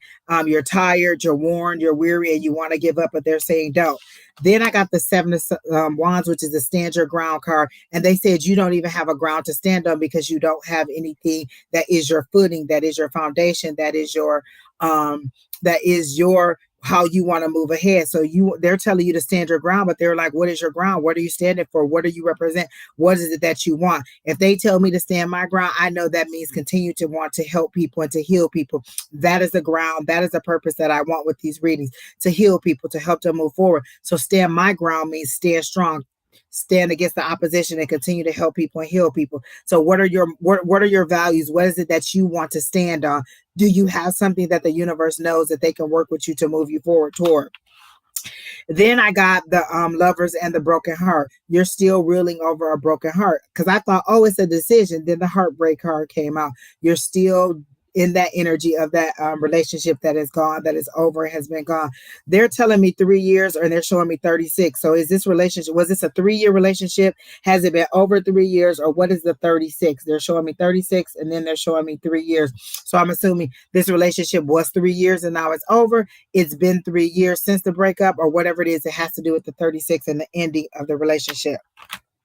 Then they show me this, and I like this card because this is a person with her arms folded, like, listen, when is the universe going to give me everything I want? I done planted them seeds. When is it going to happen? So I need you to take a really good look at this lady. You see how she's just standing there like, whatever, like, kind of like, when is this going to happen? She doesn't really have a positive attitude about it, but she's waiting on her ships to come in. She's waiting on her harvest. She's planted these seeds. When is this going to come? And so she's just standing there with the water pot. Notice she's not watering them. She's just standing there like, well, when is this going to happen, Spirit? Like, I've been waiting all this time. When is it going to happen? So that's what they're saying. But then they're saying you're feeling trapped and you're feeling stuck in the situation you could do. But they're saying, what are you going to do in order to make it done? I've told this story numerous times of how the universe sometimes gives me steps, multiple steps that I have to do. You have to do this, then you have to do this, then you have to do this. But I at least had to do the first thing, which sometimes means getting up out of the bed, which means logging into my computer, which means doing all these things that I need to do in order to get to the next step. It's not always get up, go to the bank, meet Frank White. He's going to give you a business loan. Sometimes it's get up and get dressed. Go to the car and get your go and get your Starbucks. But instead of going to Starbucks, you end up at the bank that's next to the Starbucks. Then you meet Frank White, and then you get the loan. So sometimes it's a series of actions that you have to take in order to get there. They don't always give you the information. So what they're saying is, what are you going to do to get up and start making action on your part, and stop just being like waiting on God to just come and pluck you out of your situation? How are you moving forward? How are you getting yourself out of the muck? So that's what I got for you, Miss Viv. Exactly, Suzanne. A squared plus B squared equals C squared. That's another one. There you go. That's a Exactly. triangle, Huh? right? Is that a A squared triangle? plus B squared plus C squared. No, wait. A A squared squared plus plus B B squared squared equals. equals C squared. Don't ask me. I just think it's a She said triangle. perfect triangle. Oh Yeah, yeah, it's a because this perfect angle plus triangle. this angle equal this angle or this angle. Yeah, exactly. There you go. Look at you. Listen, we make y'all learn math and everything on here. We are the teachers. We are teaching y'all. I like it. I like it. Tarnika, if you want a reading, just go ahead and post your question, and then we will pin Keena, who's in the back, who mans the chat. She will pin your question. There are about 8 or 9 people ahead of you, so maybe an hour before we get to you. But you can go ahead and pin your post your question, and then we'll pin it. But again, 9 people are ahead of you. All right, Keena, who's next?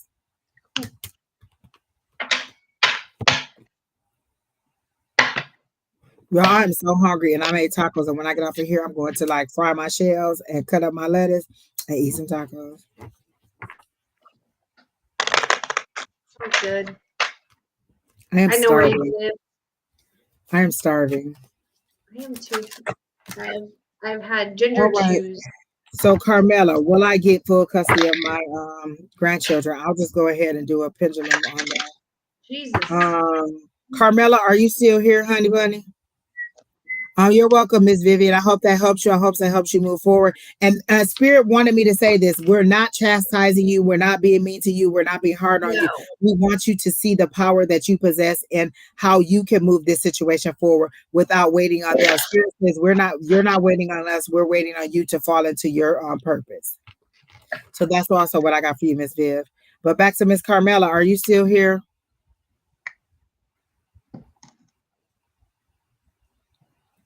Carmela, then Miriam Rebel, and then Felicia Clemente. And then Susan's after that. So those 4 in that order. We're on Carmela, Miriam Rebel, Felicity Clemente, and then Suzanne is next. So those are the next 4 in that order. And then Jack Mack is after that. So again, I hope that you're in here and you're ready. Will Carmela get full custody of her grandchildren?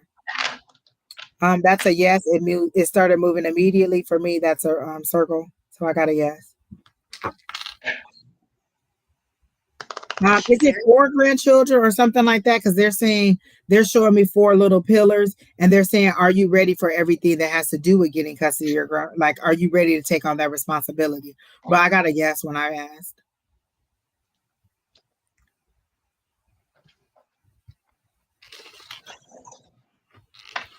Did you get anything, Sheri, for Carmela?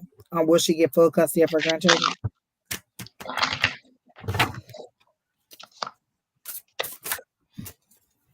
Is that a no? Ooh. I don't even know if she's in the comments, but I got a yes. And then I got the high priestess. Like she knows information. You know what I'm saying? The high priestess can see behind the veil. You see that intuition, that um that moon in the background, that's your connection to your intuition. They're saying use your intuition. You know what the answer is gonna be. You gotta know again. I gotta know again. Oh, let me ask again. I mean, maybe not. Is Carmela going to get full custody of her grandchildren? See, on this one, I gotta know. I'm like, did I ask the question wrong? So I Maybe I asked asked the the question question. different. I asked the question: is she going to get them? And then I asked the question: is she going to get them in the next year? And then it said yes. Oh, okay, so I initially asked, "Is she going to get them?" And I heard no. But then they told me to do a current situation, obstacles, and advice. And I figure like maybe there's more to the story, like there's more she's going to do. And then that was also why they asked me, "Are you ready for all the responsibilities? Like, do you have the room? Do you have the space?" And so it could be that you don't have the space to house them or to have them present in there. But she's not responding, so I don't think that she's in the chat. So I'm not going to waste any more time going into an in-depth reading. I'm going to wash my hair again after this. I don't like this conditioner. It makes my hair feel greasy.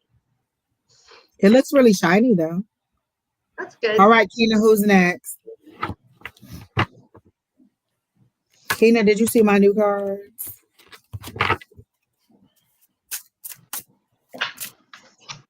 Okay, Miriam Rebel, are you still here? You ask for spirit for me. What wrong with me? What should I change to be in peace? Miriam, are you here before I even get into this speech or any kind of reading on you? If Miriam's not here, then Felicity, Suzanne, or Jack Mac, are either of you here? My cards are going everywhere.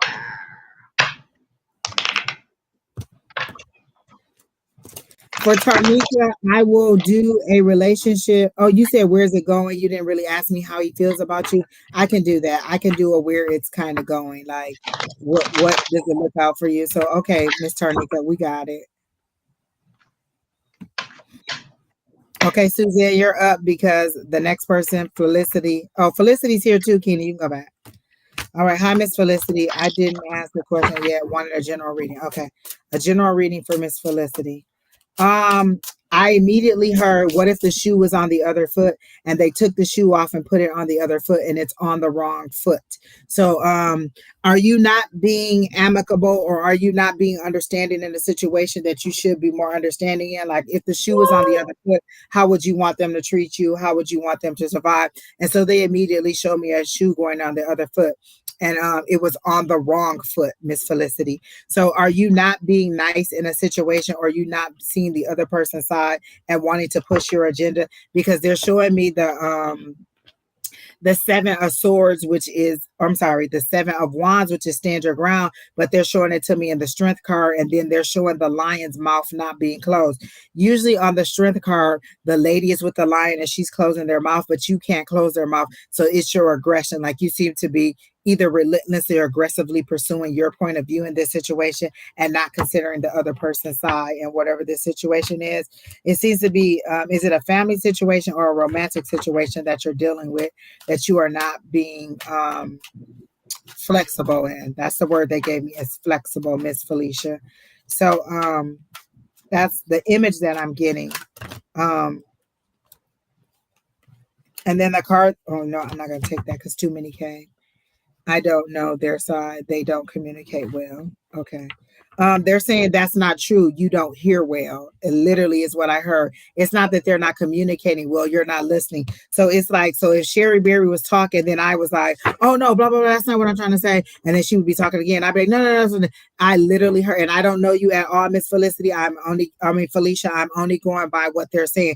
They're saying it's not that they don't communicate well. You don't listen well. You don't receive well. So if they say, I don't want to go to blah, blah, blah. You're like, why you don't want to go? They're like, I just don't want to go. I don't like it. Then they're saying that you don't take that answer. So if they say, hey, if you say, hey, let's go to my friend blah, blah, blahs and do a double date, they're like, no, I don't want to go. I just, that's just not where I'm not comfortable there. You will be like, well, why you don't want to go? You're like, I'm just not comfortable there. Well, why aren't you comfortable there? What do you want to do? Like, you're not taking their, whatever reason they give you, you're not taking. So they're saying it's not that they don't communicate. You don't receive the communication well, is what they're telling me. So they're saying that this person is communicating, but you're not hearing it, you're not open, you're not receiving it. So it's not that they don't communicate well, you don't receive well. And if they're harsh about it, like, it's kind of like, can I go outside? No. Can I go outside? No. Can I go outside? No. And then after a while they just kind of snap. Didn't I tell you can't go outside? Go sit down or go to your room or whatever. So now you're feeling all vulnerable and bruised because they had to use a harsher tone with you, but they told you 47 times, no, I don't want to go. This is why I don't want to go. This is the reason that I said the last time. This is the reason that I'm saying this time, and you're not receiving it. So that's how they're giving it to me. And I don't know you personally, again, so I can't make any judgments. I can only tell you how Spirit is presenting it to me. So you can go ahead. I got that also. I got that. I got I got the 8 of diamonds, which is basically the 8 of it says gossiping and bragging, but I heard it was from you. Like, how do I explain this? It's kind of funny because I heard it was from you, and I heard it because, and I don't know you, and I apologize if I'm hitting a nerve that's gonna kind of strike a little bit of a chord, but I heard that sometimes you have to build yourself up to feel like you are important or that you are loved, and so you brag about things and say things, and like Angie said, you don't listen to the other people. Then I got the Jack of Spades, which is a rebel. It has bad news, it's backstabbing, it's untrustworthy. And again, I heard that that's like in the situation, like people don't know who to trust. They either trust you or they trust the other person. It's the situation of it. And then I got the King of, I'm sorry, the 10 of Diamonds, which eventually is, there is, hi Terry T, there is is it financial success and relief and a sudden improvement in the situation. So and I get it. There's a lot of people that have had things that have happened, and I'm hearing like this has happened because of your childhood. These are shadows. People made you feel like you weren't enough, but I'll be fucking damned, you are enough. I actually have a keychain somewhere around here, and it literally says enough. I don't know if you guys can see it, but it says enough. And there's supposed to be another piece that says I am, but it's just to remind myself that I am enough. Because I literally had not shitty parents, but parents that would tell me that you are nothing, and like word for word, you are nothing and you will never be anything and you will never have anything because you're nothing and your mom is everything and she's beautiful. Yada, yada, yada, yada. It took me a really long time to get past that. And but that's what I'm hearing. So you are enough, and you need to understand that that is just your inner child trying to be seen and heard. But your inner child needs to listen to the other person too. I don't know you, and I feel a lot of this angst and pain, and I'm really really sorry because I really want to go and like wow.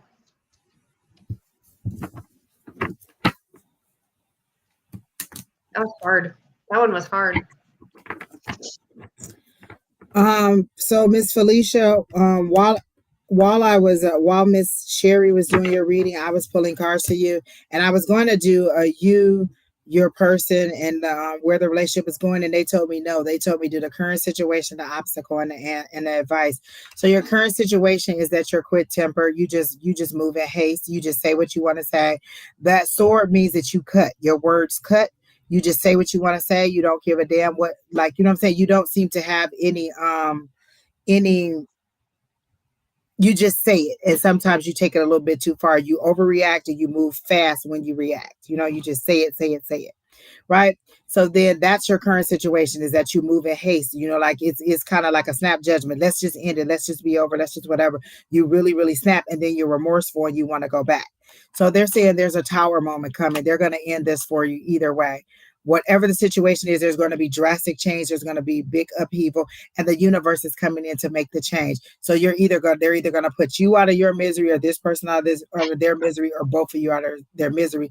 But there's sudden change that's about to happen in your life. And usually a tower moment is an ending or realization where you have to realize where you played a part in this situation, is how they're explaining to me. So then that was the obstacle, is that you're the obstacle. You won't end it. So they're coming in to end this for you. You won't let it go. Like they keep showing you like a tick of paper, just where you just keep going on and on and on about it. And so this is what they're saying, is that they're coming in to end it. That's your obstacle. And then the advice from spirit is there has to be an equal give and take. Like there has to be a balance. Sometimes you're receiving the love, sometimes you're giving the love. You can't always be like, oh, I did this, I did that. Like they're showing me a tit for tat. I made dinner and did the laundry, that you need to pay my bills and buy me some gifts. I did this, that you need to do that. I did this, I did that, you did that. So they're making it seem like you're doing a tit for tat. And it could be a long road that got you to this, where you had a lot of arguments, a lot of, feeling like you're being taken for granted. They're not saying that your reasoning isn't valid. They're just saying that it's not going to move you forward in a healthy way. And if your goal overall is healing and moving forward, the way that Sheri was saying, is that you really need to understand that give take. Sometimes you receive, sometimes you give. So this is what that is. If you notice, there's a person who's either giving presents or they're the people that's receiving. So you could be on either side of this at any given time, but they want you to see the balance in it. Then the last thing, this card came out twice. I put it back because I thought it was a mistake, and it came right back out with the King of Pentacles. And they're saying you're not looking at the situation. You're blindfolding yourself and your arms are folded just like this, holding your swords, ready to cut again. Look at the card. They want you to really look at that. You see her? That's that intuition. That's that connection. That's that water. That's that emotion. That's that emotion in the background. And then that's that you sitting there with your arms folded, kind of like, no. And then you got your swords ready to cut as soon as something doesn't go the way you want, but you're not looking at the entire situation because you have a blindfold on. It's not information that you don't know. You're just not looking at the entire situation. That's how they're showing it to me. So they want you to just be a little bit more amicable, or to just finally just let it go. Like you're literally holding on and making both of yourselves miserable. And they're saying either you're going to do it or you're not. Like you're waiting for things to change and nothing's changing. You're waiting for it to get better. You're waiting for it to be exactly the way you want it to be. And they're saying, one, it's never going to be exactly the way you want it to be, because you can't have everything. When there's two different people that are being in a situation, you can't just have everything your way. You have to give and take. And are you ready for that give and take? Or maybe the give and take was more, or there seems to be resentment. That's the word that I keep hearing: resentment, resentment, resentment. Something was done in the past and you won't let it go. You keep harping on it, you keep bringing it back. And that'll take me back to that six also. Sometimes it's that reminiscing, that looking back, and that not forgetting. So you seem to not be giving up on the relationship. So you're waiting on things to change, or waiting for the things that you've planned for and prayed for to happen, but they don't seem to be happening because you're not paying attention to the whole story, and you're only seeing it from your position and not from their position. Like, you know what I'm saying? Like, like if I was dating somebody who didn't make a lot of money, and then they can only afford to take me to certain restaurants, I can't be mad at them for not being able to afford more. I can either let them go and let them know that that's not the status that, that I want more than what they're offering, or I can be acceptable of what they're giving to me. Like, you can't make somebody give you what they don't have to get. And so you also have to consider their childhood and the things that they've gone through emotionally too. So I do hear that counseling may help, like as far as, both of you going to a couples counseling, and then Heard the somebody, same you heard that, thing. and then, Yeah, somebody giving you an outside opinion and steps to move forward, because you really do seem to want to work at it. You're just so gridlocked and tight on your point of view.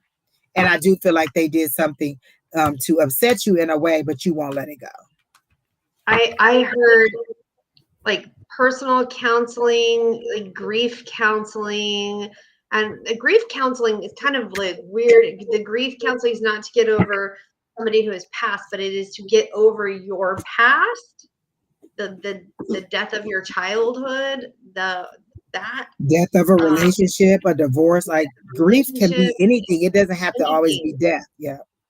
And I heard shadow work. So I'm very open to a degree. I am a practicing witch. We work on our shadow work. Shadow work is those things that we like to tuck away in our bodies. Again, like what I was talking about with my parents telling me that I was nothing. And so I had to work on that for a long time, because I bought that. They handed me that gift and said, "Here, this is yours." And I was like, "Great, here's my baggage. Like, I am nothing." And I carried that for a long time, and I didn't have the receipts to give it back. So my shadow work was to give it back. And so those are things that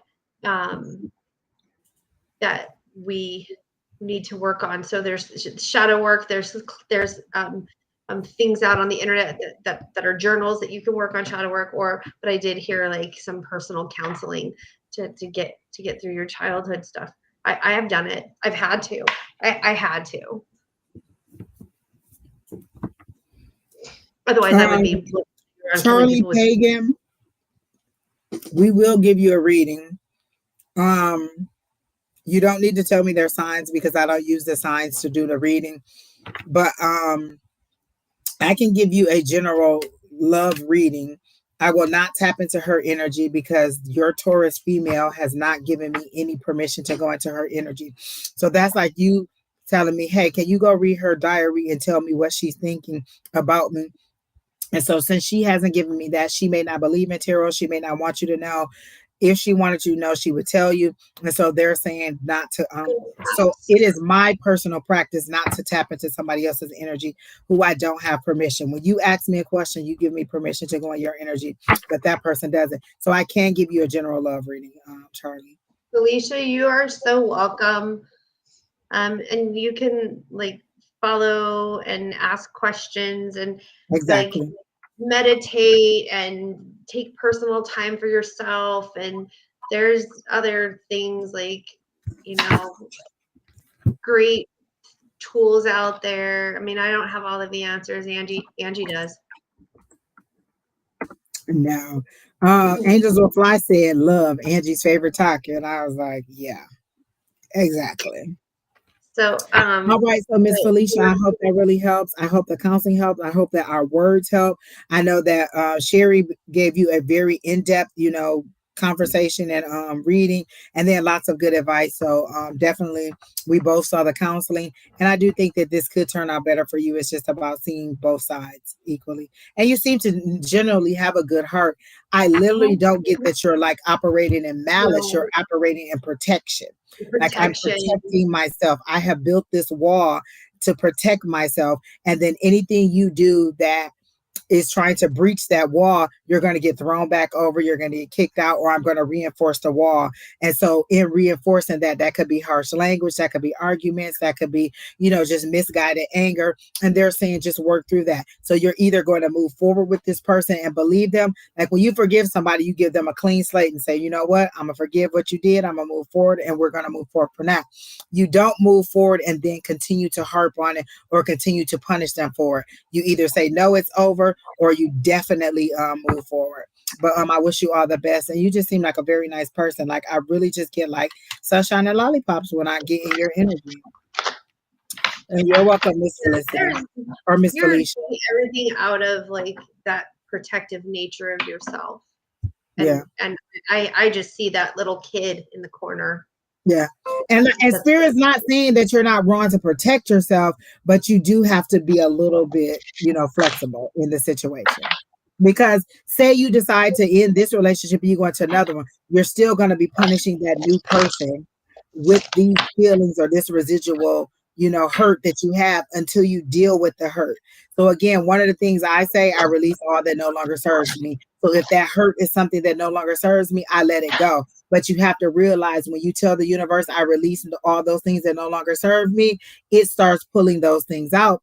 Those things are going to fight to stay. So say you say, my inner child is hurt, and then you release those things that no longer serve you. And then here comes the universe working on your shadow side and working on that little inner girl hurt. And then you're acting out. You're being bratty. You're being irritated. You're being frustrated. You're being, unreasonable. And then they're like, and for me, I have to notice my regular, where am I way off kilter or where am I too, what I'm saying? Where am I at? This is my mid-level here. Why am I either too low or too high? And then recognize, oh, the universe is releasing something. Let it go. And I love what Angels Will Fly said. That's why I'm not in a relationship right now. I know I need to heal myself and bring me back. And sometimes we need to take that time to say, hey, what do I want? What do I really want? Like literally, it took me having that alone time to realize, you know what, Angie, 20 years ago, she wasn't ready for a marriage. Had she found her husband 20 years ago, she'd have tore him up because she was that person. She was that, I have to be proven right. I'll argue with you. We'll go toe to toe. I can do this. I can do that. So she was that person. But Angie now knows that she wants a marriage. She doesn't care so much about the wedding. I wanted a party. I wanted a dress. I wanted a tiara. I wanted the whole big, gigantic, beautiful wedding with all the bridesmaids. That's all I wanted. It didn't matter who you stuck next to me, whether he loved me or not. I wanted the party. Now I want the presence of the marriage and not the party. So know what you want and why you want it. Why do you want the relationship? When people ask me now, why am I dating or what I'm looking for? I'm looking for companionship. I'm looking for somebody who wants to spend time with me. Like I like to talk on the phone. I like to laugh. I like to watch movies and things like that. So I want somebody who likes to spend those times and do those things with me. That's what I'm looking for. Like not necessarily like I need you to finance me, which I'm not gonna say no to, but overall I want companionship. And so that's what they wanted me to let you know. Like, what is it that you truly, truly want? And do you know what it is, and can you put it out there for the universe to give it to me? Because literally I can see them checking off my boxes. This height, this color, this type, this, you know what I'm saying? You set your parameters and you get what you ask for. You get what you get. It's not you, you know what I'm saying? The universe is not here to hurt you. They're here to help you. Are you telling me I'm It's too okay. short? Are you telling me I'm too short? Are you telling me I'm the wrong gender and I'm the wrong color? Listen, if you were a male, you would definitely be too short because I need you to be taller than me when I put my heels on. And we stand toe to toe on flats. Listen, I tell people all the time, if we are the same height, we are not deterring anybody from kicking our ass. Two of us the same size, 5'4", they just go push him over and then just assault me and take all my money. Dude, I need you to be, you know what I'm saying, a little bit tall so you can have some presence. And they'll be like, oh, okay, she got somebody who's standing next to her who could protect her. If we both 5'4", we about to get our ass kicked.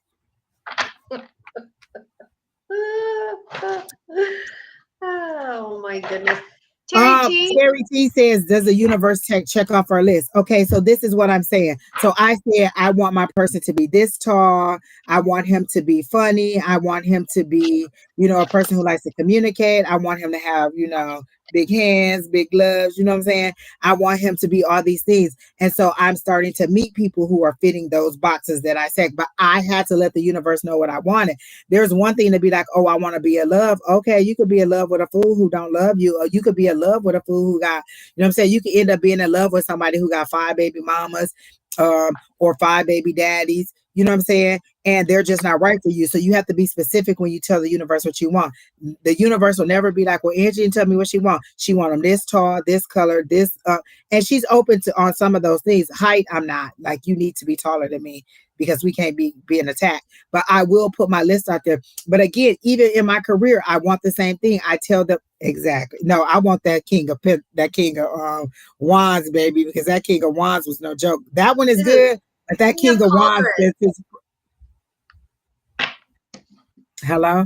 And so even in my career things, I'll tell the universe, okay, I want to do this full time. I want to do this in a live audience. I want to do this where the people that I'm serving or the people that I'm healing don't have to pay, and a large corporation pays me for it. So if I'm doing a show live, now I just see Donahue. They just keep saying Donahue over and over and over again. And I don't know if any of you know what that is, but Donahue was a talk show person back in the day, and they would pass the mic around. I literally see like on stage and Keena in the audience passing the mic around. So how Keena controls the chat here, she controls it there, but she's live in the audience and she's passing it around. And Keena do her parking lot readings every now and then. So I give the universe my thing. So, okay, this is live, check. This is somebody else paying for a check. This is my people not having to pay for a check. This is Keena helping me check. So the universe will check off your things if you tell them what you want, but you have to be specific. And I have no problem telling the universe what I want financially, what I want romantically, what I want physically, what I want mentally. And then they work with me. It's not going to say that tomorrow I'm going to wake up and then here he's going to be. They have to move those things into my universe, and they have to, you have to give it time to walk through. So I give them a list of things that I want. So they're like, oh, okay, this person fits the bill. This is who Angie wants. He's going to be at Starbucks on Monday at 4:00. Let's get Angie to Starbucks Monday at 4:00 because he's the right height. He's the right color. He, you know what I'm saying? He's funny. He likes to talk. He likes to this. He likes to that. So they put us in the same space that we need to be in so we can meet. Not saying that that's happening, but I'm saying when you give them something to work with, they go ahead and try to check those things off for you. So I hope that makes sense for you, Terry T.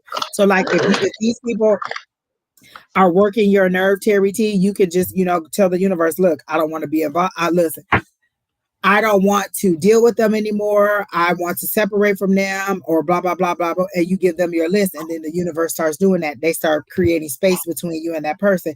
They start creating clarity between you and that person. They start creating understanding. But you have to tell the universe what you want. Just saying I'm frustrated and I don't know what to do doesn't mean that the universe isn't talking to you. It means that you're not receiving what they're talking, because the universe is always talking to us. They're talking to me now, but I'm drowning it out because I am listening to, because I'm trying to make this point. The universe is always talking to you. Are you listening? Are you receiving the words? Are you receiving the song? Like literally, I did that reading. I heard love don't live here anymore. That must mean that there's a relationship gone, or this person is feeling desolate, or this person is feeling like they're not receiving love. You have to listen to the cues that the universe gives you in order to understand what they're trying to say to you. All right. So who's next? My mom was on Donahue. Your mom was on Donahue? I feel like that's confirmation. Like that's literally confirmation. Like definitely. Donahue. She was on stage. She did an interview with Donahue. My family was on there. I remember when she flew out and did the interview with Donahue. Oh my gosh, that is confirmation. Like I brought up Donahue, and look at your connection to Donahue. I heard it's possible. And then you remember when Whitney Houston was the fairy godmother for Brandy when she did Cinderella? Yeah. And she was about to go to the ball and she sang that song, It's Possible, It's Possible. That's the song that I'm hearing as you're telling the story about Donahue. Like, it's possible you could be doing exactly that. Oh my gosh, I love that, Sheri. Oh, I feel like that was such a confirmation. I have to see if I can find the clip and send it to you. Oh my gosh, I love it. Vikram, post your question and Kino will add you to the list. So we are rounding out. We have about 30 more minutes, so we're about to run through these last ones quickly. Kina, you don't have to put any more on there. After you put, I think Raja, was it? There's a couple people in there, so put those couple people in there. And then the last person is that Vikram person, so you can put they'll be the last person. What about and then the girl says Brandy and Whitney Houston had the best Cinderella version. Things are happening every day. I love it. I love that song. I feel like when I get off of here, I'm gonna go on YouTube and listen to it. And it was called It's Possible. And is this Emil? What's her name? No. Emma. Oh, Emil. Is it Emily Perry? Emily. Emma. Is it Emily? Is that what's supposed to be Emily? That's what you need to tell him if it's Emily. It's probably Emily Perry. Sheri Beery, you don't know your fans. They're on your page. Everybody who's in here, please make sure whatever platform you're on, like, share, comment, subscribe. That helps us with our viewership. That helps us get us out there. Again, like, share, comment, subscribe. If you're on my page, go to Sheri's page and subscribe. If you're on her page, come to my page and subscribe. I have like 20 subscribers. Exactly. That's what I was going to say. And listen, Don is going to show us how to do that QR code, because let me tell you, Don made a QR code when we were on our live on Wednesday. He posted and it takes you directly to my page, and then you just click subscribe. So he said he was going to show me how to do it. So you post it, and then they just put their phone up to it, and then it shows you how many people went to that QR code. And then so it takes, so that you do the QR code and it takes you directly to my page, and then you click subscribe and it'll do it. And then he had one for his page too. So you put the QR code up, you scan it, it goes directly to Don's page, and then you click subscribe. But you have to click subscribe. If you just do the QR code, it just takes you there and nothing happens. You have to subscribe once you get to the page. Okay? Yeah. So thank you all who are there. 20 subscribers. It's building. It's taking me a long time. Like I think Don probably has 600 or 700. Don is on the move, so I think 1,000 is like where he's trying to get to now. I'm just trying to get to the halfway point. My son has YouTube subscribers and gets money every month from YouTube, and I'm like, how do you do that? He's like, what is it for? What is his YouTube? He writes stories. Oh, okay. See, there you go. And he pulls in about $150 to $300 a month sometimes writing stories. Oh, wow. There you go. Yeah, and I'm like, where you get this money? He's like, YouTube. Like, how do you do this? The more likes, subscribes, and things you get, they start to give you money. What the angels will fly like Oh, 10 I have people 42 scanned it at once. subscribers Yeah, now. it Woo-hoo! does work. Like just like she said, like 10 people will scan the QR code and they'll all pop up on a screen and be like 10 people, 8 people, this many people scanned your code. It was so nice. I loved it. I mean, I don't want to get paid. I don't want to be famous. I just I want do to want to do get paid, Universe. I do want to get paid from YouTube. You can go ahead and pay me. Yes, I do. You can pay me, YouTube. Okay. Angels will fly said YouTube pays better than Twitch. And then I didn't know Twitch pay. I don't even have a Twitch account. I don't know how to do that. somebody said, Sheri, you got 42 subs. You are not telling the truth. So are you up to I 42? as of this morning, I had 20. Oh, well, somebody just said, Curly Girl says, Sheri, you got 42 subs now. 40. So maybe people went over and subbed. Yay. There you go. Yes, Terry T, we need that call from Oprah. You're not playing whoever. Is Donahue Playing. still alive? I'll even take him from the dead telling me what to do. Just, I talk to spirits. So Donahue, if you ain't alive, is Donahue alive? Is he dead, Keena? No, he's dead. He's He's dead. gone. Well, Donahue, you can come on the channel through and give me your power, give me your give me all your ratings, whatever it is. Just go ahead and give it to me. Yep, I have 42 subscribers. There I you had go. So 20. you probably I had got a whole 20 bunch of them. earlier She said today. she saw that she was one of them. There you go. Again, go on both sides. Subscribe on my side, subscribe on Sheri's side, because you never know which one of us is going live. We don't always go live together. Sheri might go live by herself. I go live on different days with Don. Sunday through Thursday, one of us is live every single day from our community. It could be Shauna, it could be Dawn, it could be me, it could be Susan, it could be Sheri, it could be who's that? Oh, Bonnie goes live now too, so it could be anybody. Miriam, yes, your question, you were passed because we put your name up there. We called your name several times and you never responded, so we did pass you. And now our list is quite long, and we only have about 30 minutes left. So we're sorry you did get missed. You could tune in tomorrow for Shauna and get a reading. But we did call your name several times. I even said this person, this person, this person's next. We put your name up on the screen and you weren't there, so we did have to pass you. And now the list is quite long, and we only have 30 minutes to get through it, and we've been on 2 hours, so I'm sorry. Jack Mack doesn't see his name on the list. Oh, all of a sudden I'm craving macaroni and cheese, and I don't even like macaroni and cheese. So who's making macaroni and cheese? Like from Jack scratch? Mack is on the list, right? Oh, Keena said Jack Mack, she called you and she skipped you because you didn't respond. So look in your chat. You should see something from Keena saying, hey, are you there?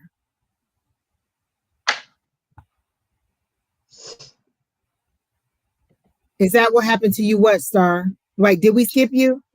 Oh, I guess that's what it is. Keena is saying that see, this is her saying that she added you and you didn't respond. So when Keena says, are you still here and you don't respond, we skip you and go to the next person because our chat is big. So if she adds you and you didn't do it, then she skipped you.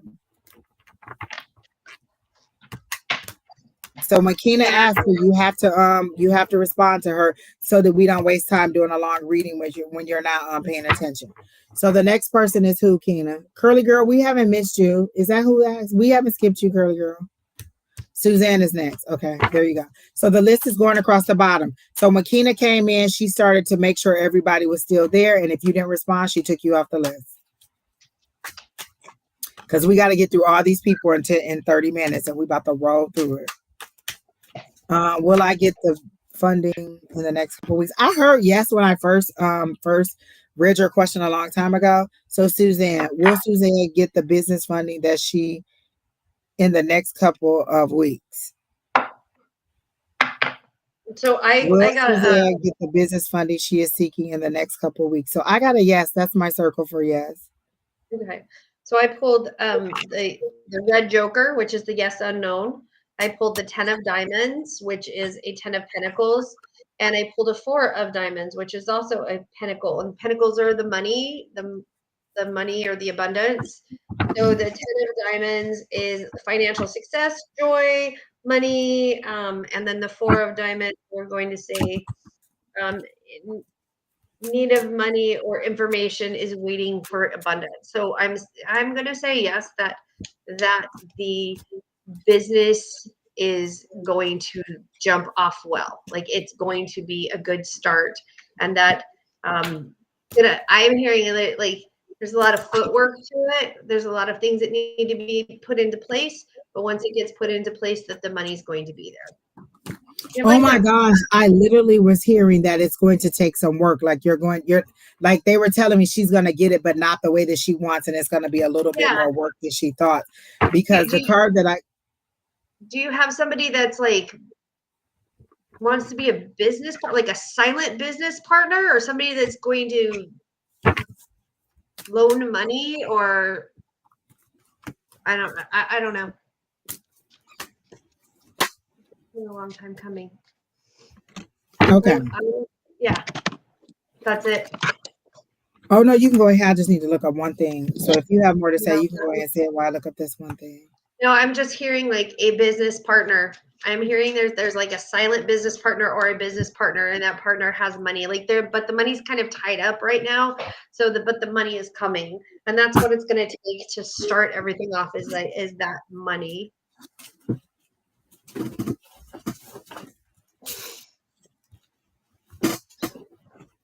Well, yep, there it is, a business partner. Okay. Um, okay, so I got you are thinking that you're not going to get the deal. Like they're like, what is it that's making you feel left out in the cold? Like there's some like so the five of pentacles is the first card that I got when I got into your energy, which is what is making you feel left out in the cold. You see, these are people, you see those pentacles in the window, that's like a stained glass window at the church. These people are walking right past their help. You could go right into that church and get the help, but you're feeling left out, you're feeling poverty, you're feeling like you're not going to get what you want. And they're saying, what is making you feel like you're not going to get what you want? They're saying, did you do your presentation to somebody to ask for the money, or did you have to present information or evidence? And they're saying you don't like the way, like you've gone over it over and over and over your head. I should have did this, I should have did that. Why didn't I say this? Why didn't I say that? Why didn't I do it this way? And they're saying those things don't matter. Like that's not what the holdup is on the money. Like the things that you're thinking are the holdup isn't the holdup. And then they're saying, I'm getting the seven of pentacles, like planting your seeds. And you see how she's sitting there impatient, like this came up again. And I like the way she's doing it because she's just standing there looking at them like, well, when is it gonna come? Not in the sense of, oh, I'm happy that it's coming. It's like, well, when is it gonna come? It's been forever. When am I gonna get it? When am I gonna get it? And they're saying this is what's being, you feel held up. Like you don't know what the holdup is. Like you're like, I'm waiting on the fruits of my labor. What is the problem? You're in the hangman position. You feel like the universe is just holding you upside down, and you're like, well, what can I do? I can't move. I can't stand up because they're holding me upside down. I can't get into position. I can't move forward. I can't do anything. What is it that I am doing wrong, that I'm stuck right here? And they're saying you're not stuck and stagnant. They're saying your nine of cups is coming, your wish of fulfillment is coming. So even if they come back and they say, hey, I need some more information, is that sweet? Yes, sweet sugar, it's sweetness, like it's coming. And so they're saying like, if you um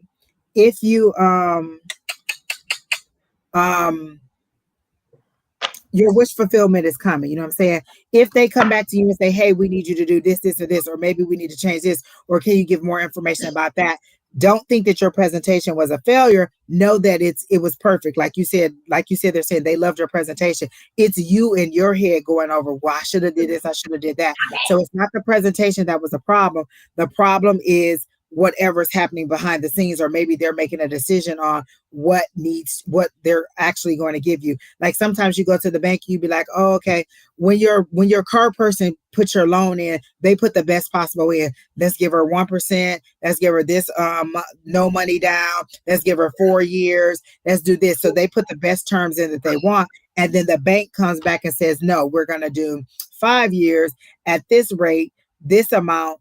And then this is what the car note is going to be. And we also need you to put $1,500 down. So what they're saying is they may come back with a counter offer of terms, and then you work back and forth. So they're not saying you're not going to get it, because I got that nine of cups. You're going to get it. Your outcome is definitely wish fulfillment. This is you. But if you notice, in all of the situations, your arms are folded and you're not ready to receive.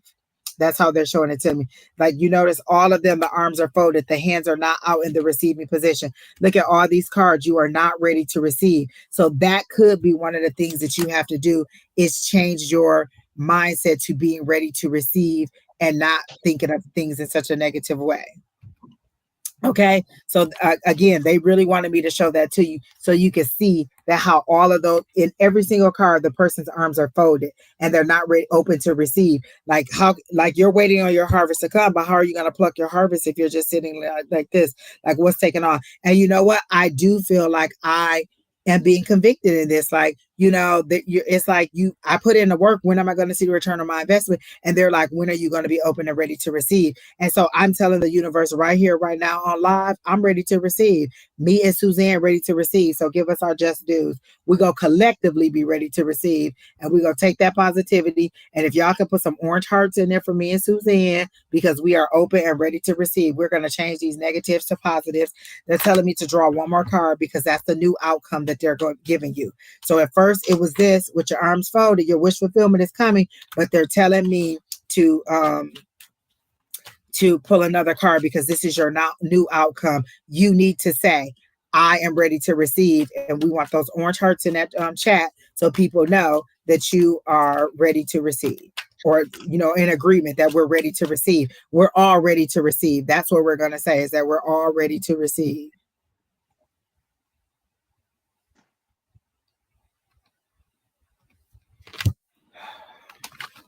Hold on, guys. My computer is acting real crappy. So I have to move this little thing here. I'm ready to receive. Exactly. Oh my gosh. Okay, guys. You can go ahead, Sheri Beery. I have to go and get another battery because my mouse is dead. The mouse battery is dead and it won't let me do anything. So I'll be right back. But I'm done with Suzanne, so we can go to the next person and you can go ahead and get started. I'm done with Suzanne too. Suzanne, just be open and be patient because there is a partner and the money's just tied up. Okay? But you got this. The Heart Wiki says that orange, but it looks red to me. Oh. I like orange. I'm wearing orange eyeshadow today. You're welcome.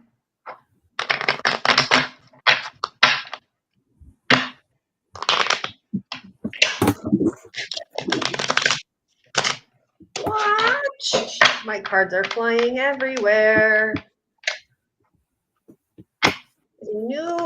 Any new people coming towards me in love, like romantic love, or are we talking like I got a dog and it loves me? Because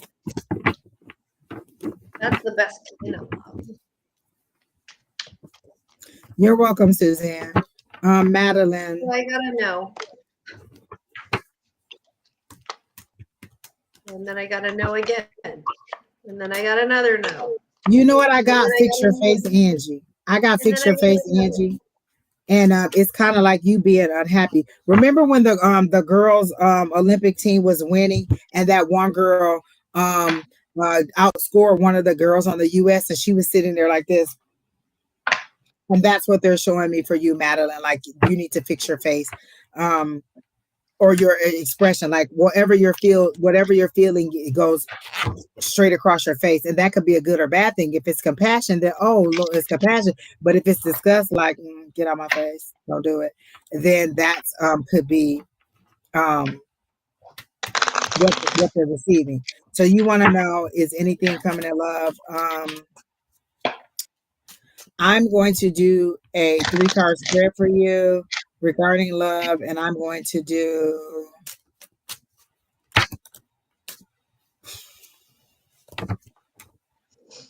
so I pulled cards and I did it as yes or no. They got all no's. But what I got was, you're not ready yet. Like, are you working on yourself? Are you working on some healing? Did you just break up from somebody? Or are you in a transition? there's something going on that it either happened 3 to 6 months ago, or and that there's still like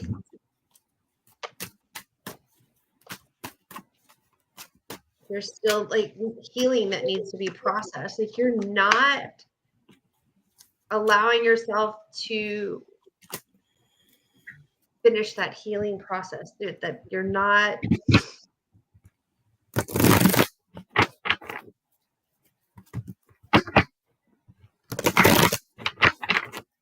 being truthful with yourself. Like you're saying, I'm ready, I'm ready, I'm ready. But I don't think you're being truthful to yourself.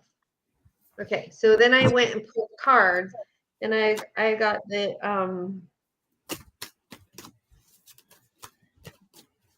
the Queen of Diamonds, which is like it's a good partner.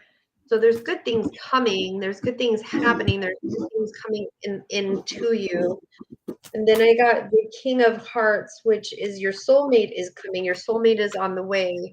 And then I got the Eight of Clubs, which tells me it's talking, it's working through this process, that there's things that you need to sit down and reflect on and work through.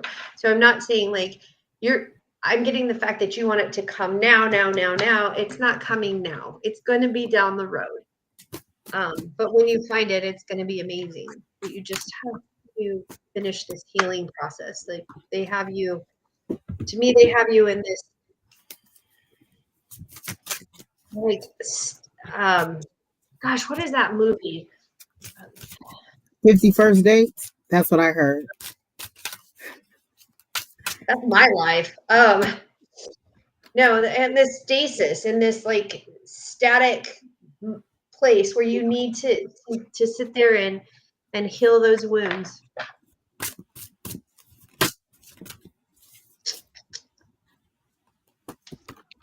All right, I'm doing.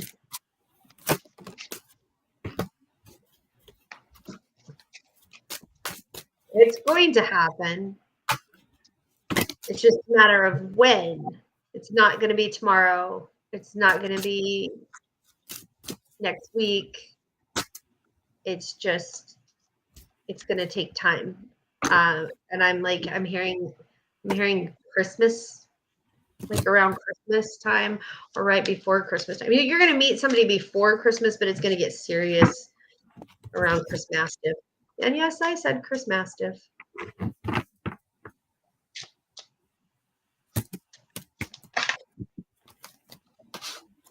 And this is a new deck of cards that I have. It's the magical. I'm sorry, it's a new deck, so it's the Tower. It's the Tarot of Mystical Moments. And so I was going to do your read on the Modern Witch Tarot, and they told me to go to these. So these are my new cards, and they're connecting to me. So this is them talking to me, and I love the way they did it. And so I decided to do an opportunity as a challenge and an outcome for you regarding love, Miss Madeline. And the opportunity that I got is that for the Seven of Swords, it's usually some kind of deception, usually somebody's walking away, some trying to get away. The way they show it is you transforming, you changing into something else. I love the way they present the Seven of Swords. Isn't that different? I've never seen it like that. This is you changing. This is you being different things, you changing into what you need to be or what you can be. And so what they're telling me is that your opportunity is that you still have time to change. You feel like you're trapped and like you're not able to move forward. This is you feeling like you're caged in with love. Your wings are too big. You're too big for love, and love hasn't provided you the space that you need. So like Sheri said, you need time to heal. Love hasn't provided you the space that you need. So you're changing. You see how that this person is totally different here than she is going that way. So she's changing. There's some deception. There's there's some secrecy, there's some things that are unknown, but you are changing is how they're presented to me, how they're saying it to me. Though that's your opportunity. You have time to change. You feel like you're locked in, but it doesn't have to be that way. That's a lie. That's the illusion that you're telling yourself. Okay, that's what they're saying. That's the illusion that you're telling yourself. You think that you're trapped. This is where you think that you are. And so you're telling yourself the lie that you're trapped, and here you're not trapped. The opportunity is that you can go and do whatever you want.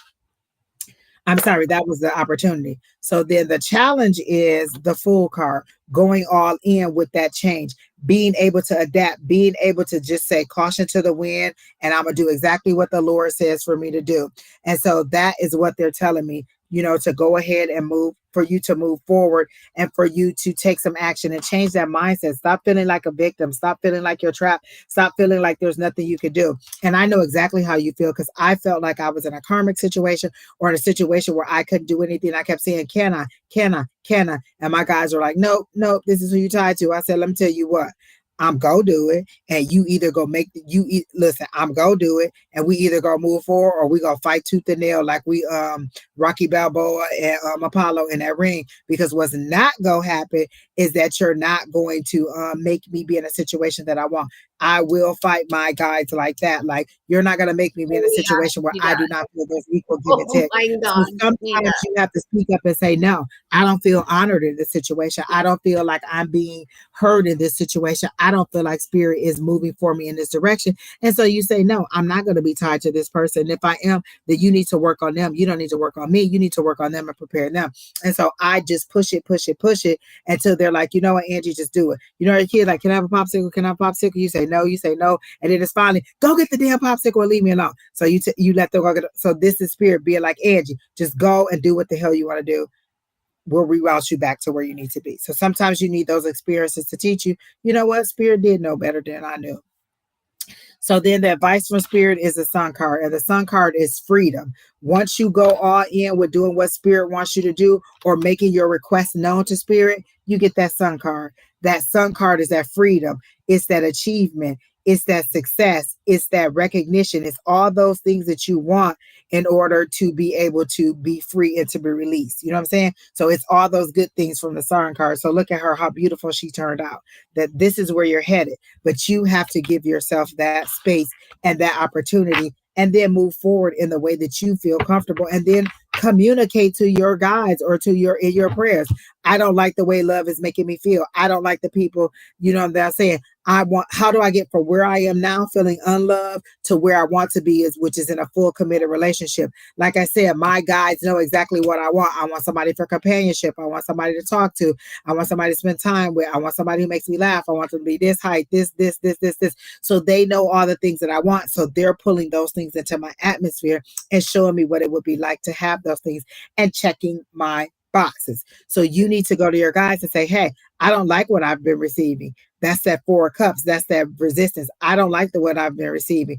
I want something different. This is what I really meant when I said I wanted to be in love. I don't just want to be in love with any Willy Bobo. I want to be in love with somebody who loves me, who reciprocates love, who's not going to cheat on me, who's not going to lie to me. But am I all those things that I'm asking for? Are you everything that you want that person to be? Are you trustworthy? Are you forgiving? Are you honest? Are you open to love? Are you open to receive as well as giving? Do you let things go? Do you compromise? Are you the person that you want to receive? Because sometimes spirit mirrors to you your own issues so that you can resolve them, so that when you get that person, you don't break them and tear them apart and lose them. Because they can give you your love right now, but are you ready to receive it, is what they're saying. So that's what spirit is saying to you. Are you ready to receive all that you're saying? And if you met you, would you date you? So like, if you had a son or a brother and they met and they met somebody who were like you, would you want them to date you? Would you, or do you think you're a good candidate to be dated? I do think that I'm a good candidate. And so that's all they're saying is be ready to give all that you're ready to receive, and speak to your guides. It's okay to speak to them. They're not like tyrants being like, it's not like Adolf Hitler where he's like, you can't do whatever. It's everything you want to be. They're there to guide you and to help you. Speak to them. Tell me, this is the kind of, I know a person who has a whole love journal. Like literally, it's just a journal of how she wants this person to speak to her, how she wants to communicate with them, where she wants to go with them. And so you create the stage as to what you want and allow the universe to bring it to you. You don't have to do anything. You don't have to go out and meet them. You decide. And then you say, you know what? That isn't quite what I meant. This is what I meant. Oh, nope, that isn't quite what I meant. Because I can remember telling Spirit, I just want somebody to text. And then they're like, oh, okay, I'm going to give you somebody to text. And then this person is an awful, awful, awful. And so then I'm like, no, that's not what I meant. I want somebody who's honest, who's not just only looking for sex, who's not this, who's not that. And so you keep adjusting until they understand exactly what you want. All right. So who's next, Keena? We got about 10 minutes to roll through. Come on. Curly girl, you're next. Come on.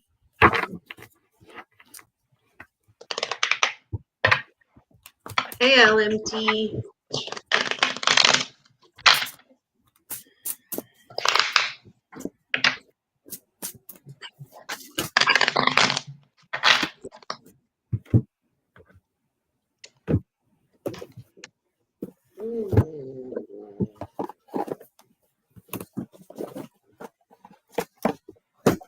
I think that my fingers must be getting smaller because I just keep dropping all the cards. Like, what the hell is wrong with me? Curly girl, what are you going through? So whatever it is, it's passing. Like it's over soon. Like the grief and the worry is over, and the pain is on the other side. Then you're going to be. It says lush greenery, reaping the rewards of the work, and then the sense of the path. So whatever you're going through, it's soon to be over. So this is the ten of spades, which is death. Like whatever it is that you are dealing with is leaving. Then I've got the unknown, so it's not really telling me what it is, but this is telling me that everything is going to be better, and it's going to be better soon. This curly girl. I thought we were reading Curly Girl. We are reading Curly Girl. This is what Angels Will Fly is saying. Oh, okay.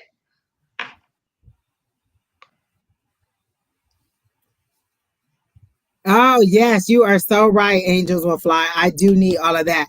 I do want, like, I do see the shirts that I want. There's a new shirt that me and Don was looking at that we want to have made, and it's Oprah. And you know how she'd be like, you get a card, you get a card. Instead of that, it says, you get a card, and you get a card, and you get a card. So that's one of the things I want. Like that little thing, it's Oprah, and she's going, you get a card, and you get a card, and you get a card. And then there's other stuff that I want. So yes, there is things that I want like that. Curly girl, were you done with her? I'm sorry. Yeah, I think whatever she's going through, it's at its end, and that the grief, like the pain and anguish and agony of it, is ending soon or has just ended, and that good things are coming. 6 months since I got ghosted, but I feel like my money is good, and I want the Ace of Wands. Exactly, Terry T. You get a man and you get a man. Exactly, Terry T. Curly girl. The song that I heard and they keep putting over and over on my head is Pink, Don't Let Me Get Me. Is that how you're feeling right now? Have you ever heard that song, Don't Let Me Get Me, where she thinks that she's a mess and she thinks that she's all over the place and she's not worthy? So that's the song that they're telling me. That's the energy that they're telling me that you're standing in. Pink, Don't Let Me Get Me. But they're saying, what's the song she made with that other guy? Oh shoot, I have to look it up. It was a song that she made with another guy, and it was about love. It was this guy from this one other group. Shit. Hold on. But that's where you're heading. Like you're in a Don't Let Me Get Me, but you're moving toward Just Give Me a Reason featuring Nate Roos. Just Give Me a Reason. Thanks, Keena. But that's the song that they're saying. Like, you're in the don't let me get me. That's how you feel right now. And exactly, Angels will fly. All of y'all knew exactly what I was talking about. Y'all all in the comments, like, yes, just give me a reason is the name of the song. So that's what they're saying you're moving to. You're in the don't let me get me. I think I'm a mess. And then so go listen to Don't Let Me Get Me by, or what is Pink. Don't, what is it?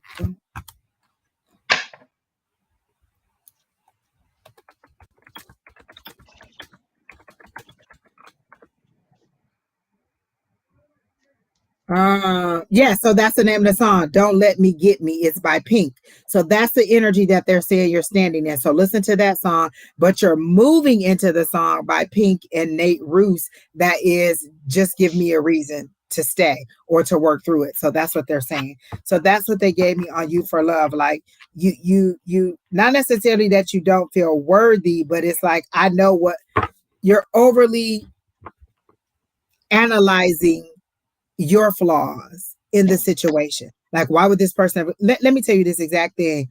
I was talking to this guy, and during the conversation, just mid conversation, he said, "Do you scare men?"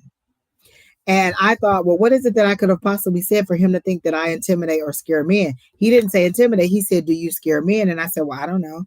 I said, and I immediately said, what is it that I said, or the look, or whatever is it that you perceived from me that made you think that men are scared of me or approaching me? I was like, is it my confidence? Is it whatever? And so what they were saying was, and so I mulled over that, for a couple of days, like, well, what could it be? What could I have said? What could I blah, blah, blah, blah, blah. And I was trying to figure out what it could have been that I could have said or done or whatever. So that's what you're doing with this relationship. You're overly picking at your flaws. Well, maybe I called too much, or maybe I text too much, or maybe I gave too much detail, or maybe I was too clingy, or maybe and they're saying, let all of that go. People are just, in general, people are not going to always like you. I've come to that knowledge. Every man is not going to love me. Every man is not going to want me. Every man is not going to find me desirable. So I have to understand that just because I like somebody doesn't mean that they're going to like me. And it doesn't mean that there's anything wrong with me. It just means that we're not compatible. There's people who like me who I don't like. And that doesn't mean that there's anything wrong with them. It just means that we're not compatible. My son's dad, when we broke up, I told him, you're not my husband, but you're somebody else's husband. You'll make somebody a good husband. You're just not my husband. We weren't compatible. So because we weren't compatible doesn't mean that either one of us isn't worthy of love. It just means that together we didn't produce the right chemistry to make the love work. And so that's what they're saying is, stop picking apart your own flaws and what you did to the reading, and just take it as what it is. It didn't work out, and move forward and be confident who you are, and don't overanalyze why the relationship didn't work out. You never know what the situation was that made him actually feel that way. And so again, exactly, Curly Girl, wanting people to like you, wanting people to notice you. And that's not a bad thing, because you do want to be loved. You do want people to notice you. Do want people to respect you. And so I just had to understand that not everybody's going to like me for every single way. Some people may be like, you know what? She's too loud. She's too aggressive. She talked too much. She's a psychic. Like, some men might not want to date you because they're psychic. You're going to be picking all in my mind and know what I'm talking about and what I'm thinking. I don't want to be with you. So a lot of people, and so when I, like, as I start the dating scene, people are like, oh, do you tell them that you're psychic? I don't know that I'm like, not everybody knows that. Some people that I'm comfortable with will know that. And some people that I'm not comfortable with not know that, because I don't know if you're going to, if you're going to use that as a reason to be like, you know what, I don't like you. And that's fine if you do, but I just don't reveal that to everybody when I first meet them, that's what I do. And not because I'm ashamed of it, just because it's just not, you know what I'm saying? It's just not what I need to tell everybody all the time. So, Curly Girl, I do see new love for you. I do see that Ace of Wands that you're saying, but down the road. Go ahead, deal with that mental, deal with that. I am worthy. Literally, there are affirmations on there every day that says, I am beautiful. I am worthy. I deserve love. I want love. I will receive love.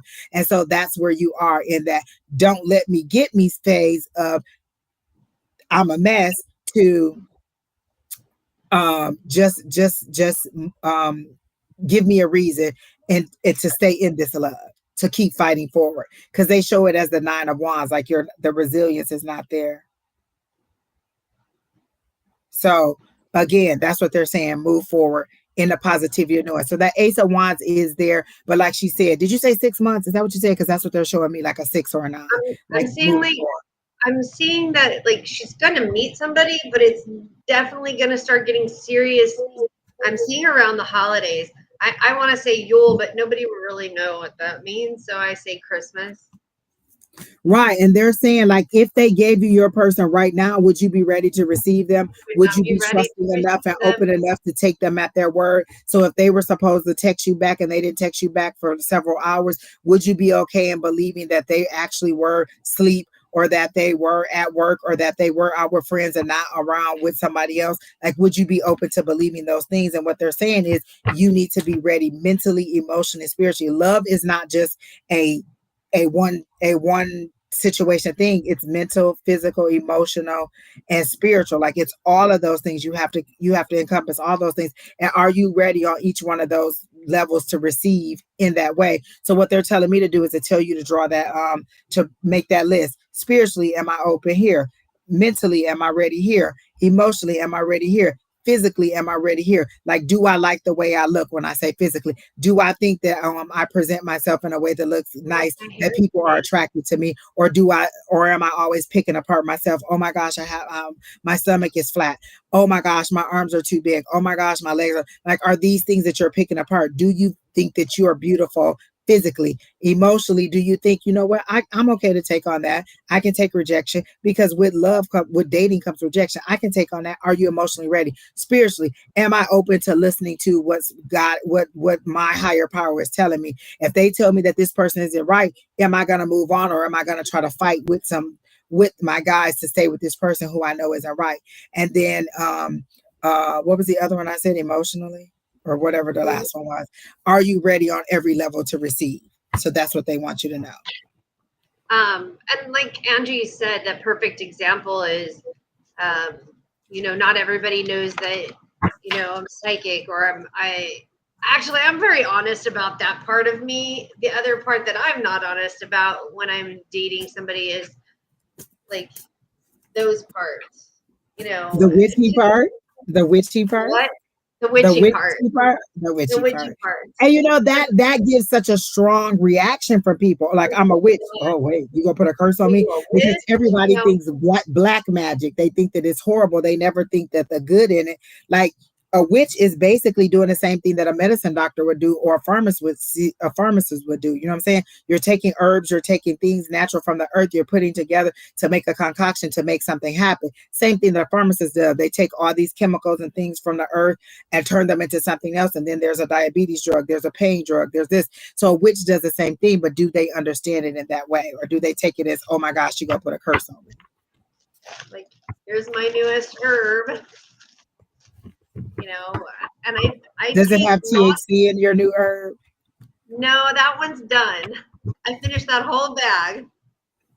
Um, but I have over 130 different herbs, roots, berries, spices for my things that I do, you know.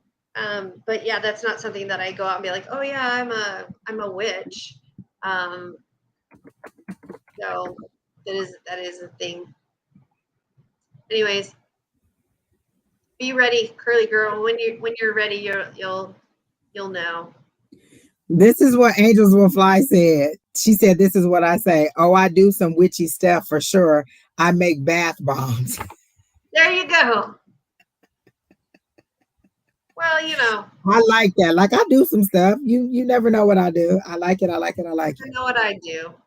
Exactly. So who's next, People are Tina? lucky I don't fucking get out of cow tongue and start doing other shit, but just Making people saying. levitate. All right. So Jack and Mac, will I ever see Rita again? I'm just gonna do the pendulum. I'm not even gonna I'm do it gonna again. say no. I gotta know when I first read the question too. Is Jack Mac going to see Rita again? That's my no. That's my back and forth, like a TikTok. You know what I'm saying? Like that's a no. So you're not gonna see Rita again. Things could change if you reach out, but I gotta know. I gotta know on my pendulum also. And then I even asked Jack Mac why, and they said she's done with you. Like she walked away in like total abandonment and ready to go. Like she's closed that chapter. Is how they're making it seem. I don't know if you two are still in communication, but when I asked, I was like, well, why won't he see her again? And they show her like sadly closing the door, like with a broken heart, like, you know what, I can't deal with this anymore. And so they show her closing the door and just being done with it, but being final. Like maybe she was a little bit curt or a little bit rough or a little bit mean, but it had to be for her to protect herself. So I don't know if you were the person in the relationship who were not, you know, honest or faithful or whatever, but her hurt is shining through and she's moving on. So that's what I got.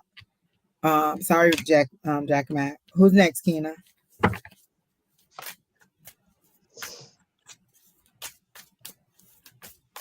Image solution. Okay. So we discussed in the comments, and she says that a general would be fine, but there was definitely a thing I wanted to do for her, and it was a relationship spread. Um,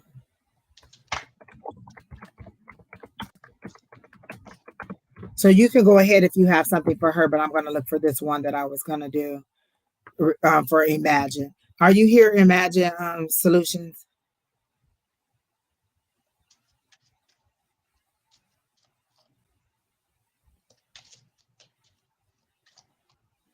And so when you say the new person that I met, I say, I want to know the future of me and the new person I met. Okay.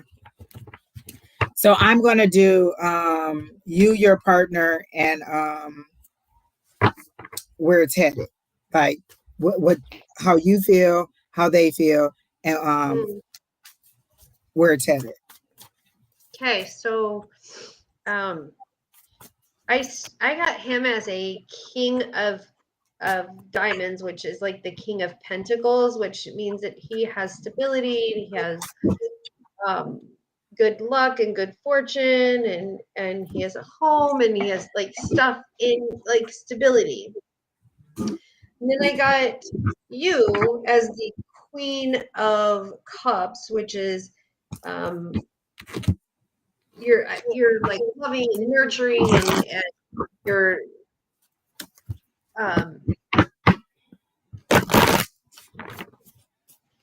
you're like a good person. However, I get this. And this is the 7 of clubs, which means that you have doubts and worries. You both are worried and concerned about this situation, and you both have like, is this going to work? And oh, is this? And stop worrying about things and let things happen organically. Stop. I'm hearing like you're forcing things, and or you know, just like the last one we did. Oh, he didn't text me back right away. Does he not like me? He didn't, he didn't say good morning to me today. And I know that for women, that's kind of our love language. Like we like being, good morning or good evening or how's your afternoon. We like receiving those affirmations, those types of things.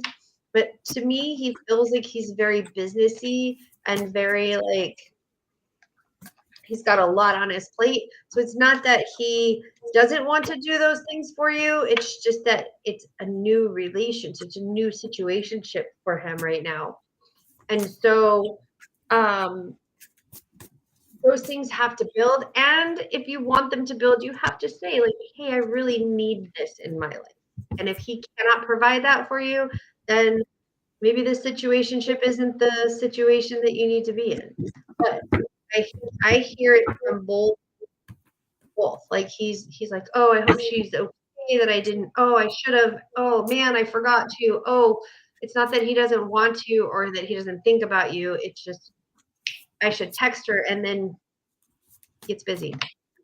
So stop stressing about it. And what's going to happen is going to happen naturally and organically. I love that word. I don't know why. I don't like the food. I like the word. Okay. I'm going to pull an oracle because I'm told that he needs more clarification. But let Angie go. So is this a very new relationship? Like you guys haven't been talking for a long time? Because they're making it seem like you've already walked you down the aisle. Like, okay, we met. like you guys haven't even had the committed conversation where you're like, oh, okay, we're exclusive. Like you haven't laid any lines out there and you want to know exactly where it's going. Like, well, what is it that we're gonna do? Look, where's this going? Is we get married or not? And we just met last week. So you know what I'm saying? That's how spirit is giving it to me. They said, so I did a you, your person, and where it's going. So for you, I got the magician. You have the control of the situation to make this a good or a bad experience for both of you. If you overanalyze everything and overly complicate everything, like, well, what does it mean when he said, are you ready? Are you ready for love? Am I ready to go? Am I ready to go to the store? Am I ready to talk? Am I ready to move forward? Am I ready to have a baby? And so that's what it is. It's like, you've taken it all the way to matrimony.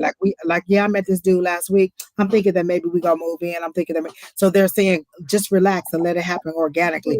Like a lot of times we get out of one situation, we want to pop right into another one. And they're saying, hey, give it time to breathe. You can make this a good or a bad experience because just this is probably the rebound person, just so you know.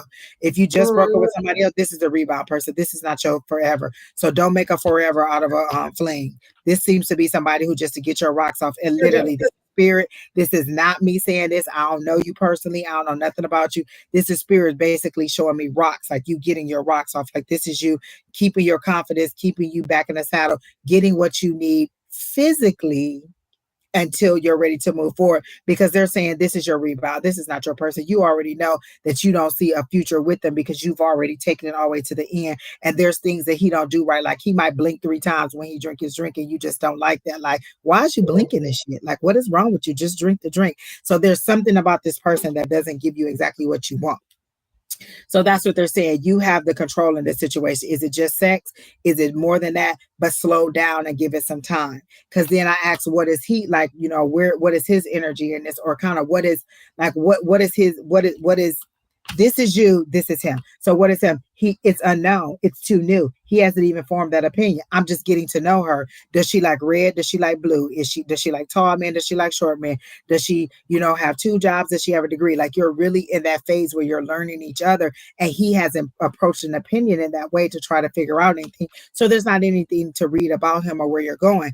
But where you're going is the pentacles. That's that new, that's someone coming in, or that's something coming in to offer you something material, but you need to change your mindset. You need to be more open and less what am I losing, because this is your next card for the advice from spirit. You're concentrating on the things that happened in the past, the things you lost, the hurts, the pains that you went with in your last relationship, and not realizing this is a new opportunity. This is a 5 of cups. So cups are emotions. And then 3 of them are spilt on the floor and they're worried. And the only thing they can see is the 3 that are spilt on the floor. But there's 2 that are still available to you. And you're not concentrating on them because you're concentrating on what you lost, what's gone, what's spilt, like spilled milk. And what they're saying is there's new coming in, but are you ready to receive it? Or are you going to miss what's coming in? Because if you look at this person, she's not even looking ahead.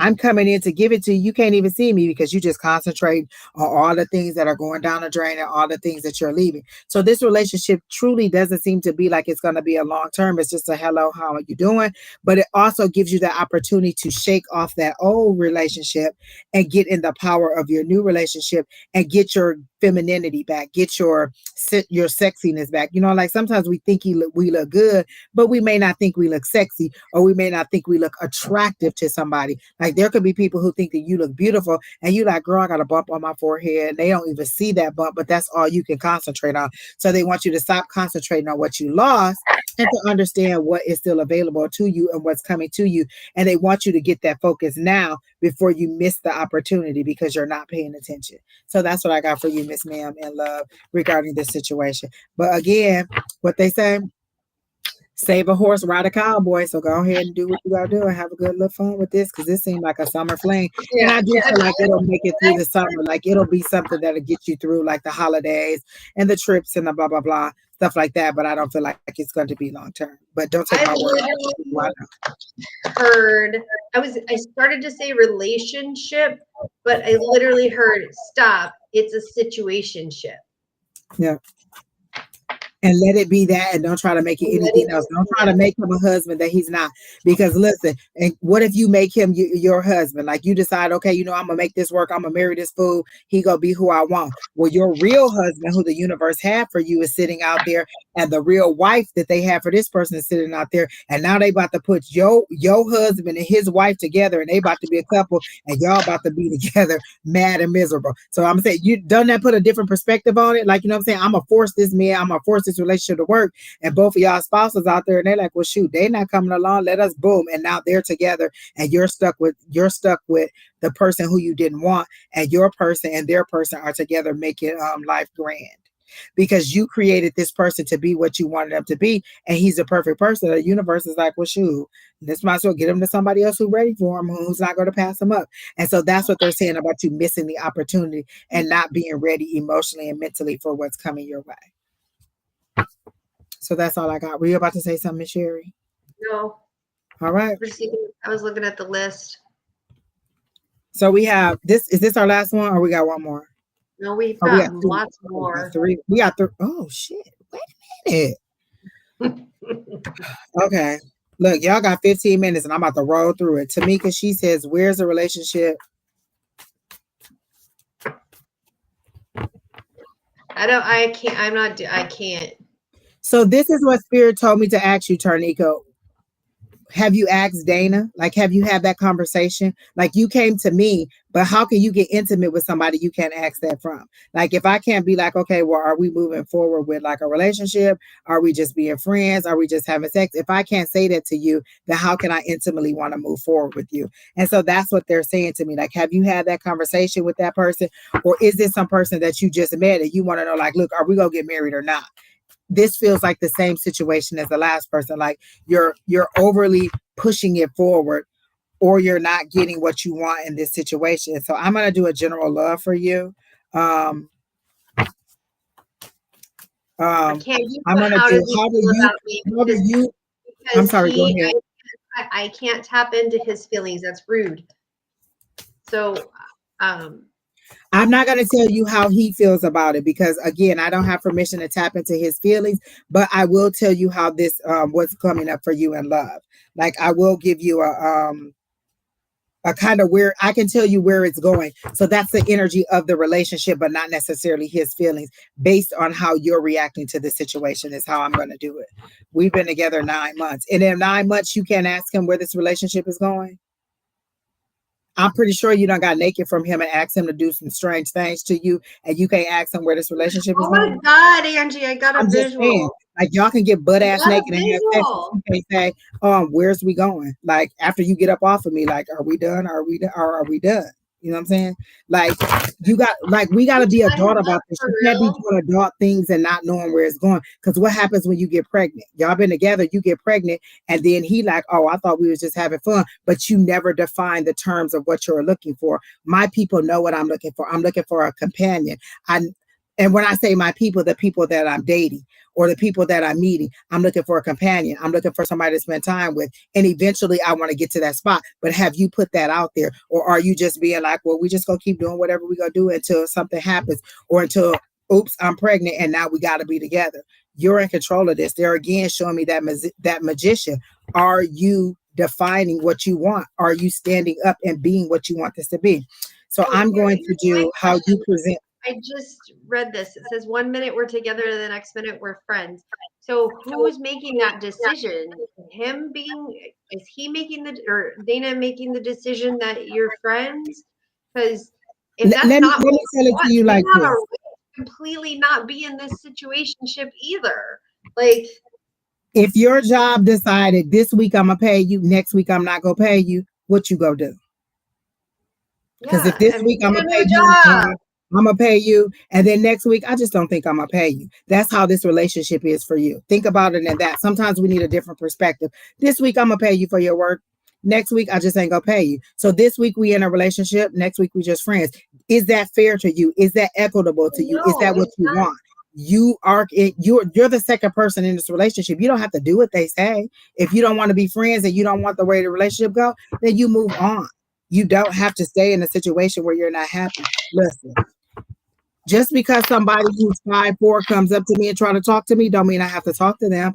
I'm 5'4". We're the same height, sir. We cannot be in love. When I put my heels on, I'm taller than you.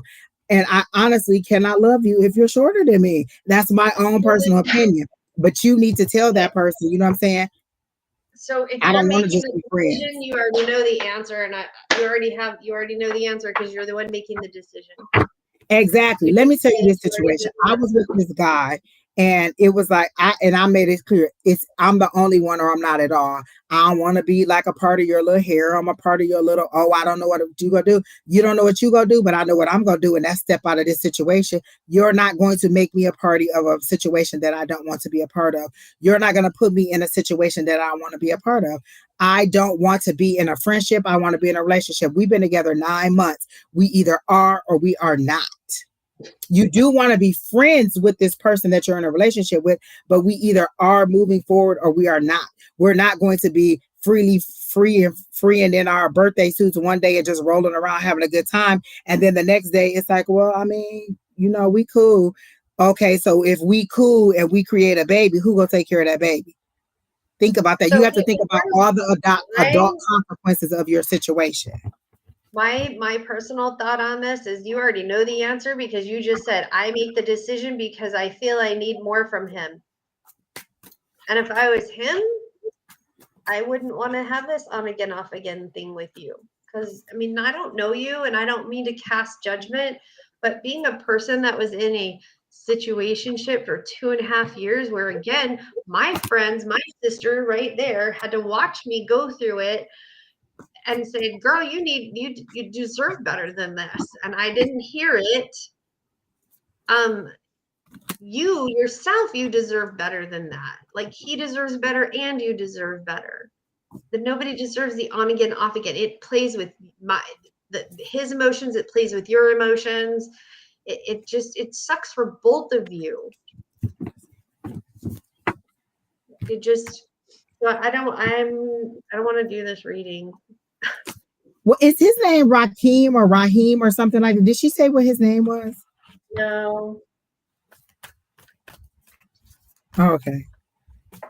Okay, so I'm reading your cards right now, Tarnika. I'm not done with you. Okay.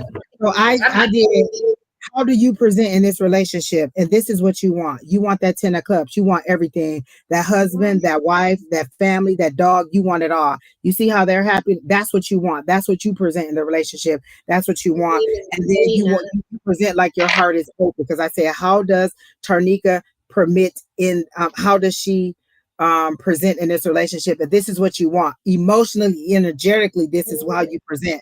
They're saying you're a bit conflicting and confusing though, because maybe you go back and forth with it. Like, are you overly aggressive, or when you feel like your feelings are not being heard or about to be hurt, you kind of step back? Because I said, where's this relationship going? And that's the Queen of Swords. And the Queen of Swords is the person who kind of gets a reputation for being a bitch. She say it how she say it. She say it like, oh, well, you ain't got the money, then we can't go. I'm still going. Like, you say things and they kind of are hurtful, but you're being, it's like, I'm just being honest, but honesty does hurt. You know what I'm saying? Sometimes it hurt. And so this is, when I say this is where it's going, this is you sitting in that Queen of Swords energy, sitting in that I'm going to say what I'm going to say, and you either go take it or you're not kind of energy. But then saying, I want to be loved, I want to be nurtured, I want to be sweet, I want to be, just like a little daffodil, just so soft and genteel, and I want you to love me. And then when he do, like he want to hold your hand or he want to put his arm around you, you punch him like, get off me, like, dude, what is you doing? And so what they're saying is you are confusing in the situation, and they really want you to, because your cup of love is coming. This is that Page of Cups. Someone is coming with that cup of love, but are you ready and open to receiving it? Again, I always ask people, if you met you, or if your son was meeting somebody like you, would you want your son to date you? Are you ready to give all the things that you say that you're ready to receive? Yes, I am ready to give all those things. I am ready to be a companion to somebody. You said no, he's the one with the resistance. Well, they present you like this, Why but do you keep they show, breaking no, up? they show me you jumping in and out, like ready to jump into the double dutch rope. Like literally, they're showing me double dutch, and you getting ready to jump in, and then you be like, nope, and then you get ready to jump in, and then it's no, and it could be I him. love double It could dutch. be that he is not open to it, and that's why you keep hesitating. But how long you gonna keep jumping in and out? You know how long you gonna think somebody gonna keep turning on ropes and waiting for you to jump in? You either go jump all in and let it be, or you're gonna go away, or you're gonna let it go. Like if he's resistant, then go. Like I'm not gonna chase you and make you call me. I'm not gonna be like I'm not gonna be the person to be like how are you doing this morning? Did you have a good day? And then you don't text me back. Like you need to decide what your walk away is. Where do you draw the line? 9 months in, okay, are we talking about a kid? Are we talking about marriage? Are we talking about relocating? Are we talking about moving in? Or are we just talking about keeping it this way? You define it. You have to have that conversation. And for me, they're saying this is you being a little bit harsh. And but it could be the built upness from the situation, because there is movement. They show me movement is coming. And so the movement could be him moving away, but it's also you being like, okay, I'm ready to jump in. Nope, I'm not. I'm ready to jump in, but no, I'm not. And so they're saying, I give my but he is confusing 1 minute and the next, and I don't know. That's not how they show it to me. I don't know. Like I don't know you personally, but that's not how they're showing it to me. So either you're not being honest with me, or my guides are not being honest with me, and my guides don't know you personally, so they don't have any reason for me. Like they literally show you about to jump in and then hesitating. So you're not giving your all. You're giving as much as you think that he deserves, and then pulling back if you don't think that he is accepting it the way. Like, oh, I'm giving you my flower, and then you're like, oh, it's nice, and then you snatch it back because he didn't say it was the most beautiful thing that he ever saw in the world, and that he loves you in that way. You have to know what his love language is. Does he express himself in that way? Is it his actions? Does he do things that show you that he loves you, or do you just want to hear that he loves you? If I had the choice between doing and saying, I would want you to do, because you can say you love me all day, but that doesn't mean that you do. But if you do things like you make sure that I have lunch, you make sure that I'm okay, you check on me, those are things that you do. So if those are things that you do, you have to know what your love language is and what your bottom line is. If my love language is that I need to hear it, then that's what you need to seek, and not settle for somebody who doesn't give it to you, because you're always going to be in that gridlock and both of you are going to be miserable. I need to hear that I love you. He doesn't tell you I love you. He cuts the grass. He pays the bills. He walks the dog. He, buys you new shoes. He takes you to dinner. So is his love language showing or saying, or neither? And if it's neither, then you know exactly what it is. A lot of times we come and we just want somebody to confirm what we were already feeling. Maybe he just doesn't like me like that. Or maybe I'm just not that important to him. People prioritize you the way that they feel about you. So if he's not texting back, if he's not opening up to you, then you're not important to him in that way. That's a conversation that you need to have, but that's also a mindset that you need to understand. We've been together 9 months, and sometimes we're friends and sometimes we're not. Then maybe he doesn't like me in that way. Maybe I need to move on. And that's the action that they're showing me. When this is coming, this is action, this is messages, this is information coming in that's telling you, hey, maybe you need to move on. So that's what they're saying. Okay, so you say you do all those things for him. Does he do any of those things for you? And if he doesn't, and that's what you want, then that's your answer right there. Let's move on. It's not going anywhere because he's not proactive. He's not moving. So maybe the movement in this situation is you. You need to move on, because maybe the cup of love that's waiting on you is waiting for you to detach from this person. You trying to stick it out. We done been together 9 months. Let's see if this go get married. Let's see if this go do whatever. Okay, this not working. I'm gonna go ahead and go. Is you gonna stay in a job 9 months that 1 week they pay you and the next week they don't pay you? So you gonna stay there for 9 months and be like, well, every other week I get paid, so I'm okay with that. Some weeks they want to pay me someday. You decide what you want to accept. You would have been like, hell no, I'm not taking that. I definitely am not taking that. So in this relationship, you need to know what your hell no is. Oh no, I'm definitely not taking that. And it's not always I caught him cheating. It could be he's not available for love in the way that I need him to be. So I move on and I find somebody else. So that's what I'm getting for you, is that this relationship is going. Honestly, they're showing me a tower, so I think it's going to be a sudden change and a sudden ending to it, because you're just going to get fed up and be like, look, we've been together 9 months and obviously you don't want me, so you move on. And sometimes people have to lose you to win you, or to understand that you're not playing. If you're always saying, well, I don't think this going to work, I'm going to break up, and then you don't, he know you ain't going nowhere. So why should I change? An apology doesn't mean anything unless the behavior is changed. So that's what I'm getting for you, Miss Tarnika. Like he could say, I'm sorry, blah, blah, blah, blah, but did the behavior change? Then no, it's basically him just lying to you to tell you that that's what you want. So, okay, I hope that helps you out, Miss Tarnika, and I hope that gives you some direction, and I hope that gives you some kind of movement forward. Like, what do I want? Who's next, Keena? Is it Carrie T? Says he feels I'm not going anywhere. Oh, yes, Imagine Solutions. Image Solutions. Why do I keep saying Imagine? And you just let me keep saying Image Solutions. Why didn't you tell me that I was saying your name wrong? Image Solutions.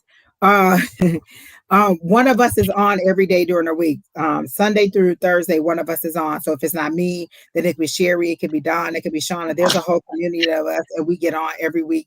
And one of us is live every week. So you can come on either day. So subscribe to all of us, and then you'll get to see it. So tomorrow, Shauna will be live doing tea time.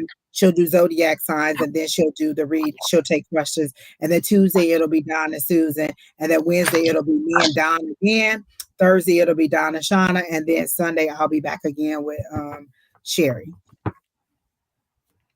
Exactly. So if you want to see Naturally Divine Goddess, go to her page. That's her on all platforms and subscribe. I'm sorry. Go ahead, Miss Sherry. And then sometimes when one of the hosts calls in sick, they'll say, "Hey, Sherry, you busy?" Yeah, and she'll come in. So yeah, and I'll come. But and sometimes we just may want to get on here by ourselves and do it. So yeah, you never know.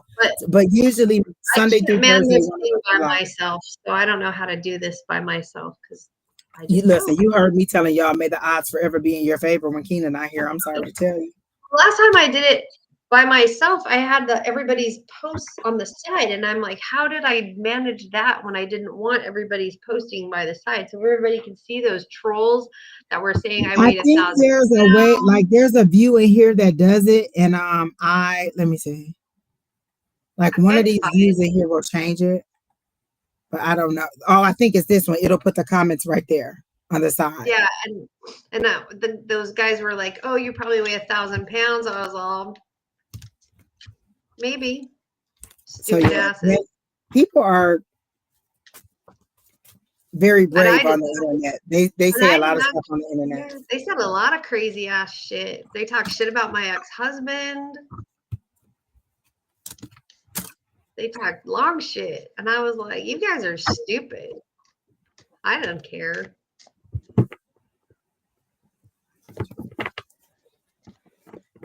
Star LaBurst. Literally, this is what I said. This is what Spirit told me as I read your question. Now if you being treated like trash, why would you stay there? Like, why would you be in a job that doesn't treat you right? Move on. Look for something else. Like they're like, you don't need to psychically be told that you don't need to be treated like trash. Anytime the description of how I've been treated is like trash, I don't need to be there. I don't even need a psychic to tell me that because I don't like being treated like trash. Trash is something that you throw away, that you don't value, that you don't want. So if you're being treated like trash and that's personally how you feel, they're saying, why would you stay? Again, in a situation that you don't need to be in. So I'll do a career reading for you, Star. Wow. Okay, so I did about your job, and they're all spades, so they're all swords. Wow. Okay, so I got the 5 of spades, which is letting go and overcoming.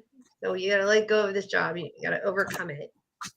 Then I got like there's somebody there that's a female that's very jealous, very, very jealous of you as a person.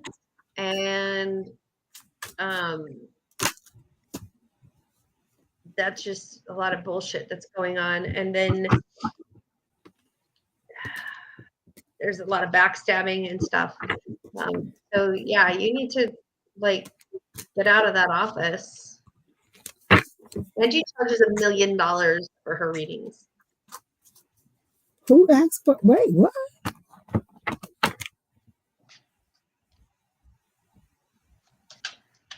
So I'm seeing that there's a lot of just jealousy and backstabbing in your job. And if you feel like you're being treated like trash, if you are going to work unhappy every day, don't stay there. I'm sorry, say that again, Sheri Beery. I said if you I see a lot of conniving, jealousy, like there's a female that's jealous and that's conniving and that is causing like a rivalry and that they're backstabbing and this is just having a lot of problems and that you need to let this go because it's going to weigh down on you and cause a lot of illness, like mental, physical, emotional illness if you continue to stay there.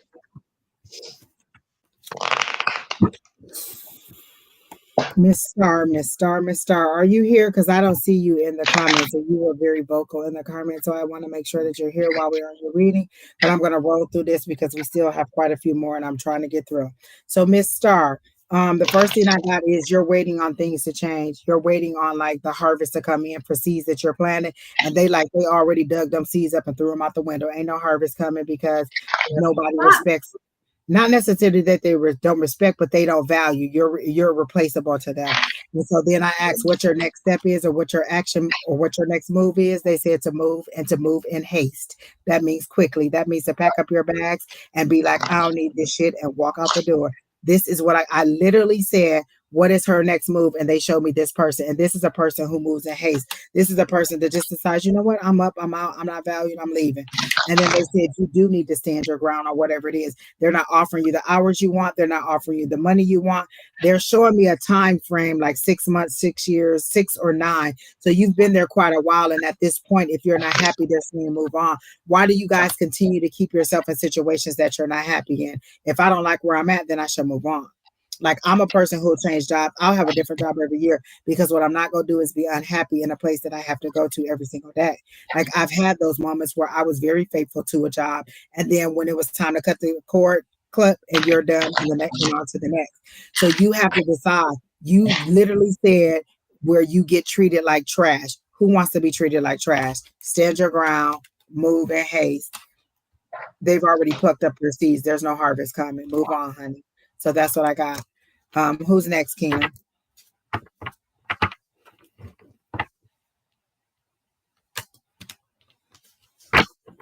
Do you need to go? Okay. I just asked him if he would boil some eggs, and he said later. Oh. For a salad? Yeah, I was going to make some tuna for my lunch tomorrow. Oh, let me tell you, I will make a can of tuna and eat that whole thing by myself. Like nobody else in the house eats it, so I'll just make one can and mix it up how I want it and eat it either with crackers or with a fork and just have a good old time. Exactly. Yep. He doesn't eat tuna either, so it's me. It's just me. Keena, Scorpio has risen is next. Are you gonna put it up?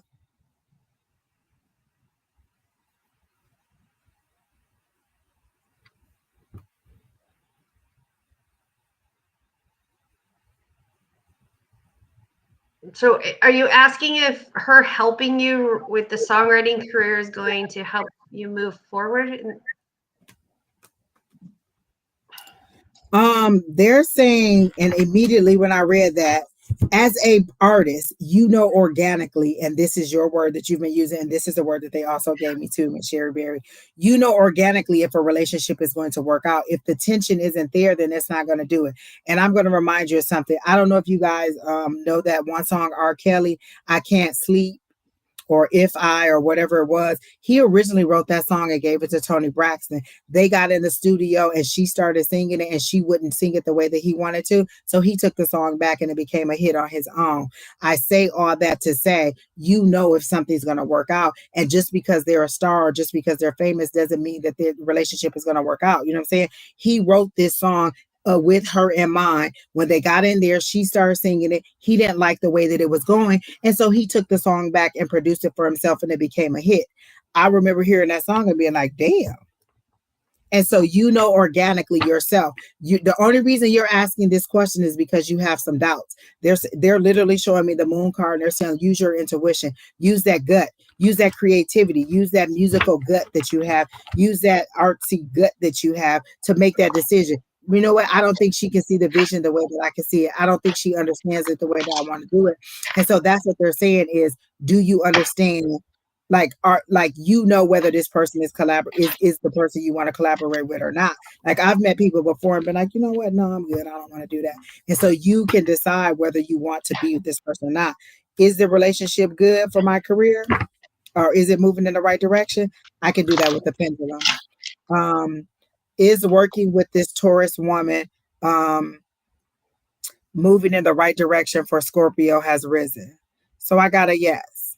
So I got a whatever your yes. whatever it is, you know what I'm saying? That they're giving me a yes. So you know whether you're moving in the right direction or whether you two are gelling together. I just heard them saying, can you sing? Are you putting yourself out there singing? Are you posting videos online? Like you said, I just want to break into the industry and I wonder if she can help me. You can help yourself. How many people on TikTok are making up? Listen, remember the one lady who was doing all the three versions of the Kardashians? She was Chloe, Courtney, and Kim, and all she was doing were little videos. There's no way that you can't be a star. Look, people go viral all the time. If you can sing, get online and sing. Somebody will see your video and that'll catch you up. That's free advertising. You don't have to do nothing but sing or write or whatever it is that you're doing. They're making it seem like to me that you're singing, but with your songwriting career. Like, songwriting isn't something that you just kind of learn. It's a feeling that you have. Like, if you have you ever listened to like great artists who oh gosh, they're giving me so many things for you. For one, listen to Masterclass. Go on Spotify or Apple Music or one of those and listen to Oprah's Masterclass and listen to these people tell their story and how they made it on their own. So that's the first thing you do. Listen to her Masterclass podcast. And then two, um, have you listened to how people, have you studied anybody to know how they write a song? Like, what is your inspiration? Is it a flower? Is it a song? Like, I write poetry on my blog, and so there's things that inspire me. Was it a word that I heard? I was watching a movie and they made a comment. I made a whole blog post about it because it inspired me. What inspires you? What makes you run? Writing comes from here, not from here. How do I feel? What do I want these people to feel? Lizzo, who's a singer, when she won her Grammy, she thanked Beyonce because she said, I wanted to make people feel the way that you made me feel as a little girl. So if you want people to get that emotion, how do you want people to feel when they hear your song? Do you want them to be happy? Do you want them to be sad? Do you want them to work through their emotions? So that's where you write. That's where your perspective comes from. Is this person helping you and guiding you in that way? I get yes that it is moving in the right direction, but only you know. Like, you don't need somebody to tell you how to write a song. You need to just write a song. And sometimes it's just as easy as that. Writing a song. What does it feel like? What does the melody feel like? How do I want that emotion to be portrayed? So are you giving her something to work with? Or are you just going to her and be like, well, what's the first step in writing a song? Paper and pen. What's the second step in writing a song? The emotion. What is it that you want to portray to the people? How do you want the people to feel? Okay, what is this about? Love, career, finance, whatever. What is this about? What am I writing my song about? Think about your favorite song. How does it make you feel when you hear the words to that? So that's what they're telling me. Yeah, she could teach you how. She could get you connected to the right people. But if you ain't doing what you're supposed to do, then what you gonna do? I have a friend who worked for Tyler Perry who was trying to get another friend in, and she said, no, I don't respect his work. I'm not gonna do it. And so she didn't. Just because you get the connection doesn't mean that you're gonna foster the connection. That was her connection to Tyler Perry, and she said no. So that was a missed opportunity on her part, and she didn't get to work with him. So you have to decide what. Like, even if she gives you the connection, are you ready for the connection?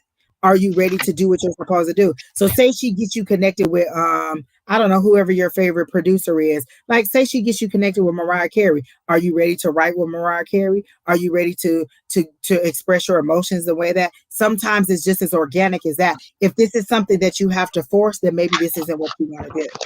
So that's what I'm getting for you regarding that.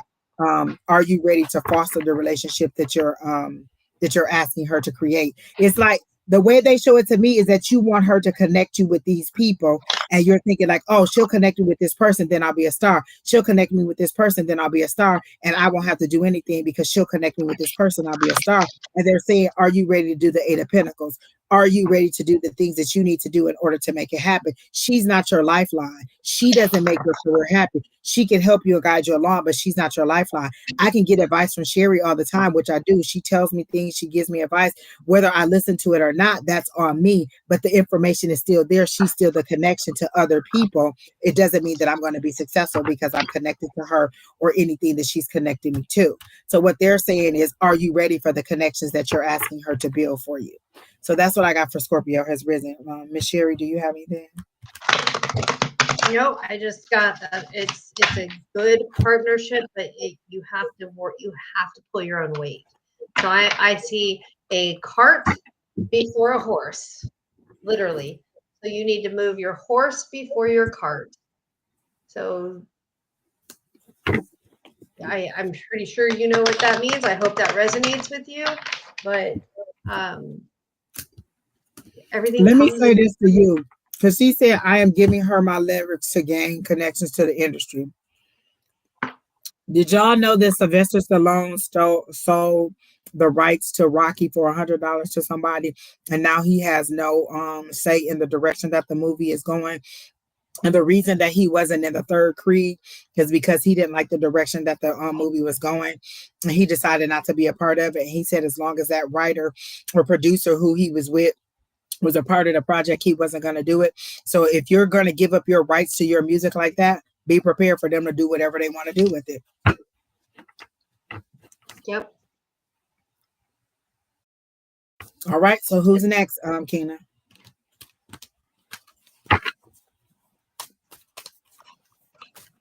All right, Terry T. Terry T. Terry T. Terry T. Terry T. They literally show me you just picking at a thread on a sweater. Like, you know how you have a knitted sweater, and if you pull that thread, it just unravels. You're just pulling at a thread and you won't let it go. Like you're just literally unraveling the situation, and when you could just walk away from it, and you're choosing not to. So whatever plane you're being inflicted on is you're allowing it to happen.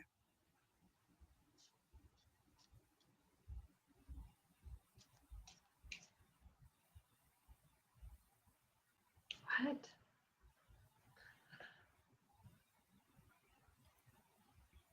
Okay, let me say this. Just because you said awful criticism from the committee members I'm working with. Okay.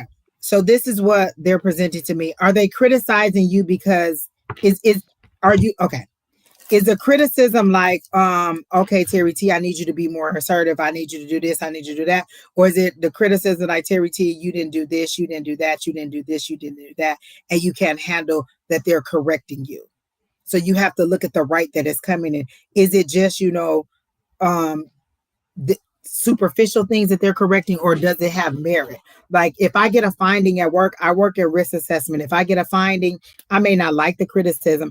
Oh, you forgot to attach this document. Oh, you forgot to do this. You didn't answer this question correctly. You didn't do whatever. I may not like the criticism. I may not like the reprimanding that I'm getting, but is it valid? So what they're saying is it valid? And you don't have to deal with these people if you don't want to be there. You could change to a different department. You could change to a different program. You could change to another place. When people say, I have to, you don't have to. You don't have to deal with these people at all. You could decide otherwise. Nothing is a have to, even if it's a loan that you have to pay the mortgage on. If you don't, then they repossess the car. So there's no have to. You are doing it because that's the terms of your agreement. You don't have to do anything that you don't want to. And what they're telling me is spiritually, let's see, awful criticism from the committee members I'm working with. I need to cooperate with them for another 4 years so I can leave them for now. So I can't leave them for now. Why do you have to stay there? Is it some obligation based on like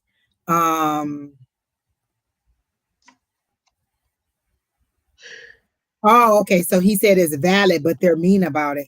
Okay, that's kind of like when people are very matter of fact about it, like they're that queen of swords and they're bitchy about it. And it's kind of like, well, you actually did do it wrong. You didn't do this, you didn't do that. So they're Does it showing take me. personal feelings out of work environment, and that's what I'm getting.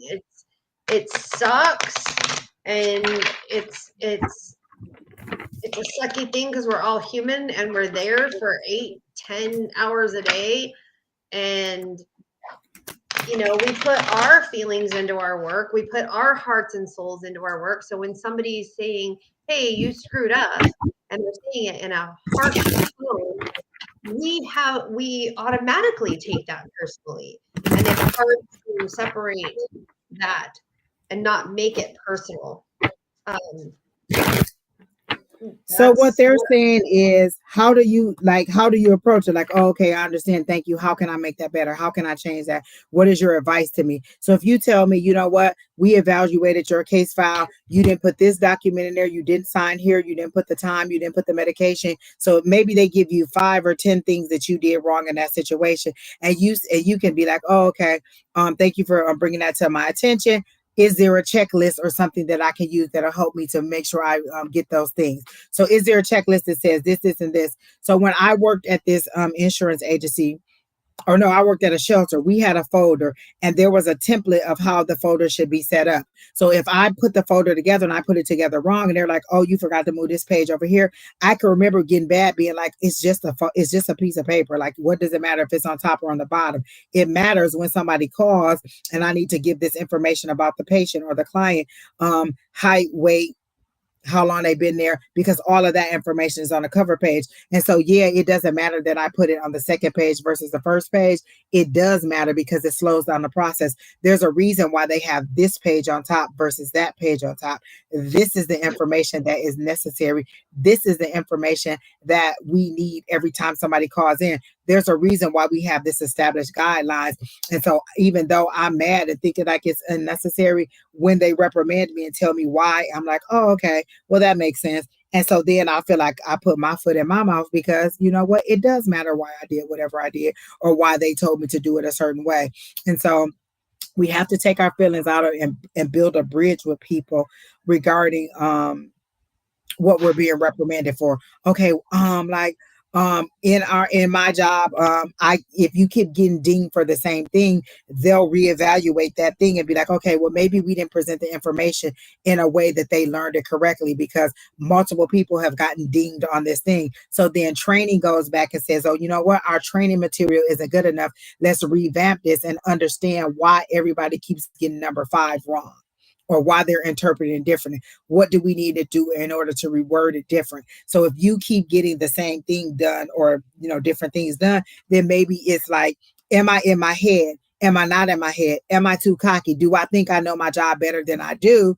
Am I used to a subpar performance and I need to step my performance up? They keep showing me that you hold life and death in your hand. So a mistake on your part where you think, oh, they're just being mean, could mean life or death for somebody. So if they're being mean to you, it's because they understand these are guidelines. This is somebody's life that's in their hand. So I don't see them being malicious with it. Like, they don't show me these people being malicious.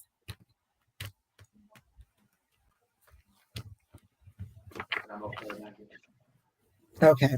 Or you could tell them, listen, I have told my guys I don't like learning in pain. You could be like, well, is there another way that you could let them know that you don't like the way that they're presenting the information to you, or like, what I'm saying, I understand what you're saying, but like, is there another way you can present that to me? Or you don't have to talk to me. Because if they came up to you and was like, so say they were reprimanding you in front of 5 or 6 of your colleagues, you would go back and be like, I understand what you're saying, but can you take me privately and say that? You don't have to say that in front of my colleagues. That's embarrassing. So you know how to diplomatically say, I don't like the way that you're approaching me with this situation. How can we change it? Or is it that my feelings are just hurt? Not that they did anything wrong with their approach, but are my feelings hurt? Like if they said, well, Angie, you did get 5 things wrong, that doesn't mean that they were being mean about it, or that the way that they said it was mean. It's the honest God's truth. I did get 5 things wrong. So I can be mad about it, like, why am I being called into the office, or blah, blah, blah. Well, you got 5 things wrong. We're here to figure out why you got them wrong and what you're doing wrong and how to correct the situation. I may not like all the things that they're saying. They're not being mean about it. They are being direct. why you got it wrong. How can we correct this situation? And let's figure out why you keep doing it that way and why you're not getting it. It doesn't mean that they're wrong in the way that they're saying it. It just means that my receptiveness to it is a little bit more sensitive than it needs to be. And so I don't get any negativity that they're trying to hurt you. Mm-mm. I don't get that it's baneful or in a way that's meant to be malicious. So I ask for the overall energy of the situation. This is a hermit. You're isolating. You're pulling yourself back because you don't like the way that they're treating. You feel like they're ganging up on you, so you're pulling back instead of finding an ally. Like, oh, she seems a little bit nice. Maybe I'll talk to her instead of finding an ally and being like, okay, well, what is it that I'm doing wrong? Like, why? You know what I'm saying? How can I, make this situation better? We got to work together for the next 4 years. How do I make it better? You're pulling back. You're not stepping forward. You're allowing them to change you. They show you changing, but it's them snatching your mask off, them snatching your body parts off, and them making you be something else instead of your fun loving self. Like, even though people tell me I'm aggressive and I'm mean, I'm still aggressive and I'm still mean. I'm still who I am. I may consider what they're saying and try to tone it down a little bit, but overall, my aggression gonna come out, my truth gonna come out, my honesty gonna come out. It just be maybe that they can't take it the way that I'm giving it to them. So in this situation, they're saying that you're in hermit mode, you're pulling yourself back, and you are thinking about the lessons that you're learning. Like, oh, okay, they did say that I am, not receiving this correctly, but I am dwelling on, because they're showing me the 5 of cups, I'm dwelling on the people that's saying it versus the message that I'm receiving. So you already have that. I don't like when the message comes from this person, so it doesn't matter what they say. You're already concerned with the messenger and not the message. Oh, a thread, like like there's a sweater and you're just pulling the thread and it's just unraveling. And that thread could be you unraveling your own life by picking at it too much and not letting it go and not overanalyzing. Like in this situation, they're saying just allow me to um how do I move forward? How do I, like, this is where I am, this is what I want. How do I get from this chaos to something different? And then listen. Don't keep asking and not listening. That's what they're saying. Are you listening? So that's what they're saying is you're pulling at this thread, but you're unraveling your own life because you're doing a self-fulfilling prophecy. I know this is going to fall apart. I know this isn't going to work out. So you're just feeding yourself into a self-fulfilling prophecy, and you're just continuing to unpull that thread, and you're just pulling the sweater apart instead of patching it up and making it better. Like, oh, okay, maybe I can get somebody to patch this up, or maybe I can put a little thing in here, tie a knot at the end so it doesn't keep unraveling. You're just steady pulling it. Well, let me see how much it'll take to stop it from unraveling. Well, it's one long thing that's put together. It's going to keep unraveling until it's totally, completely not a sweater anymore. So stop pulling at the string. And that string could be you just picking apart yourself or you picking apart the situation, but you don't want to keep analyzing what you perceive the situation to be. What you want to know is, how do I move forward? How do I find a bridge for us to stand on and reach out together? It's not the message. It's you're mad at the messenger. And how do I find a common place for us together? I had an employer who was the worst. Every time I went to him, did you check the guidance doc? Did you go to your peers? Did you go do this? Did you go through that? It irritated the hell out of me. So when I would present my situation to him, I adapted. I went to this person. This is what they told me. I went to the guidance doc. This is what they told me. I went to this document. This is what it told me. So I gave him evidence of all the things that I knew he was going to say. I was already ready for him. He gonna tell me, did you check with your peers? Did you go to the guidance document? Did you check this? Did you ask this person? So I told him all those things. I had it already. Boom, boom, boom, boom, boom. The information still conflicts. What do you want me to do? How do I move forward? What is your advice? So I knew all the things that he was going to say to me. So I was prepared. I already talked to that person. I already checked the guidance document. I already checked this document. I already read the information. I came to him with an action plan. I didn't keep going and being like, I know he gonna send me back. I might as well do all of that before I get there and show you I am listening to what you're saying. I am doing everything that you told me to do. And even though I'm doing all those things, I still don't get it. So either the information isn't presented correctly or I'm just not getting it. So that's what I did. Exactly. Yes, so irritating. And so I just adapted my ways that because there was no changing. He was my manager. So as long as I was in that role, I had to deal with him. So I changed it. I know he's gonna tell me do these things. Let me do those now. So he doesn't even have that land to stay on. Already did those things. What else you want me to do? Already did those things. What else you want me to do? Already did those things. What's the next step? I need to be ready for action, not for different ways to look up the same thing. So you're doing good, Terry T. You'll be fine. Um, they literally show me like iron sharpening iron. Like you feel like they're beating you down, and they are beating you down. They're beating you into what you need to be. So you're not being molded like clay. You're past that stage. You're not no longer being molded like clay and all sexy and smooth. You're being pounded by an iron. Like they're putting you in a fire, they're taking you out, and then they're pounding you. Are you going to make the shape that I want you to be? And then they're putting you back in the fire to get you soft again. They're pulling you out and they're pounding on you again. So they're shaping you, but the shaping that they're doing or the method that they're using is hard. You can tell your guys, I don't like this. Like I tell them all the time, I don't need you to injure me in order to make me sit down. Find another way. Don't always teach me in pain. So you just go to your prayers and be like, you know what? I want to learn in love. I want to learn in a more gentler way. This is the way that I best learn. Not everybody responds to criticism. Not everybody responds to fear. Like some people learn very well in fear. If you don't do this, then you're going to get fired. But then some people learn best in rewards. If you do this, then this is the accomplishment that you get. Find out what motivates you, and then steer people in that direction, or tell spirit that's how you want to be motivated, or how you want to learn, and how you want to move forward, so that you can then get the example, get what you want. And they're saying it can happen overnight. Just tell them what you want and they'll do it. So you are doing the best that you can. Exactly. That's what I had to tell my guys. I want to learn to love. I can't keep learning in pain. You can't keep knocking me down and then thinking I'm gonna get back up and take it again and again and again. I used to call my relationship with God an abusive relationship. Like I feel like a guy was Ike Turner and he was always whooping my ass trying to teach me a lesson. You can't teach me no other way. Like everything has to be learned in pain. Like when I want to teach my son how to wash dishes, I don't go and punch him in the face and be like, come on, let's go learn how to wash these dishes. Because every time he washes the dishes, now he has that image of me punching him in the face. I say, come on, let's go to wash the dishes. And I show him in love how to do it. But you have to tell your guides or your spirit or your team that's what you want. I want to learn in love. I want to understand my mistakes in a more positive way. How can you help me to guide them to give me a more positive feedback and to show me in a different way? Or for me to be overall accepting of it. You said, are they going to be turned out better? I feel like they're continuously going to keep pounding on you to make you the best that you are. You know what I'm saying? How does an athlete become the best? You know what I'm saying? How do I get that strength? I have to keep breaking down the muscle.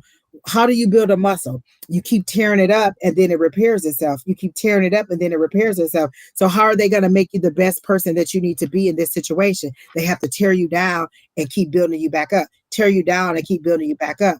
And so in this situation, they're showing me like an iron worker, and no, it's not going to get a lot easier. Your communication style could get better, but they're still going to pound on you because they still need you to learn whatever it is that needs to be learned. So this is hard information. Like if you're going into a situation where you're going to be taking blood clots off of somebody's brain, that's serious business. If you make a mistake, you kill somebody, you paralyze somebody, you mess somebody up, they don't move on. And so being gentle with you may not be the way they need to do. I need to pound into your head, this section, not this section, this lobe, not this lobe, this section, not this section. So the pounding is for your benefit, to shape you and mold you into what you want. It's hard to shape iron. Like I said, they put it in the fire, they take it out, they pound it. They put it in the fire, they take it out, and they pound it. So that's what they're doing to you. They're pounding you. Just ask them to be a little bit more reasonable in how they're doing it.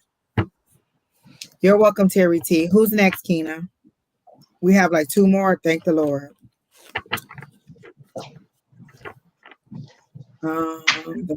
General reading for Regine. Are you still here?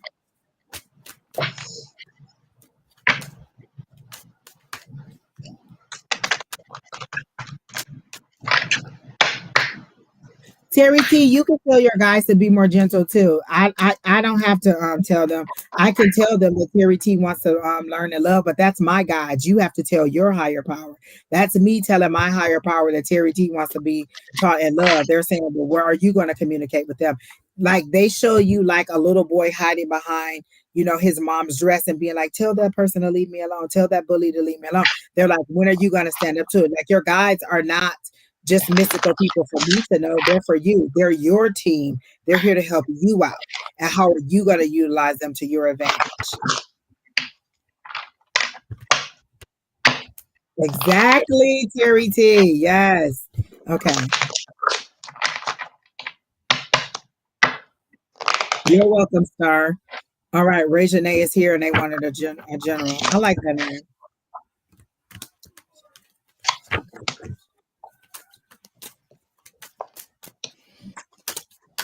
Immediately, Reginae, I heard get in the driver's seat.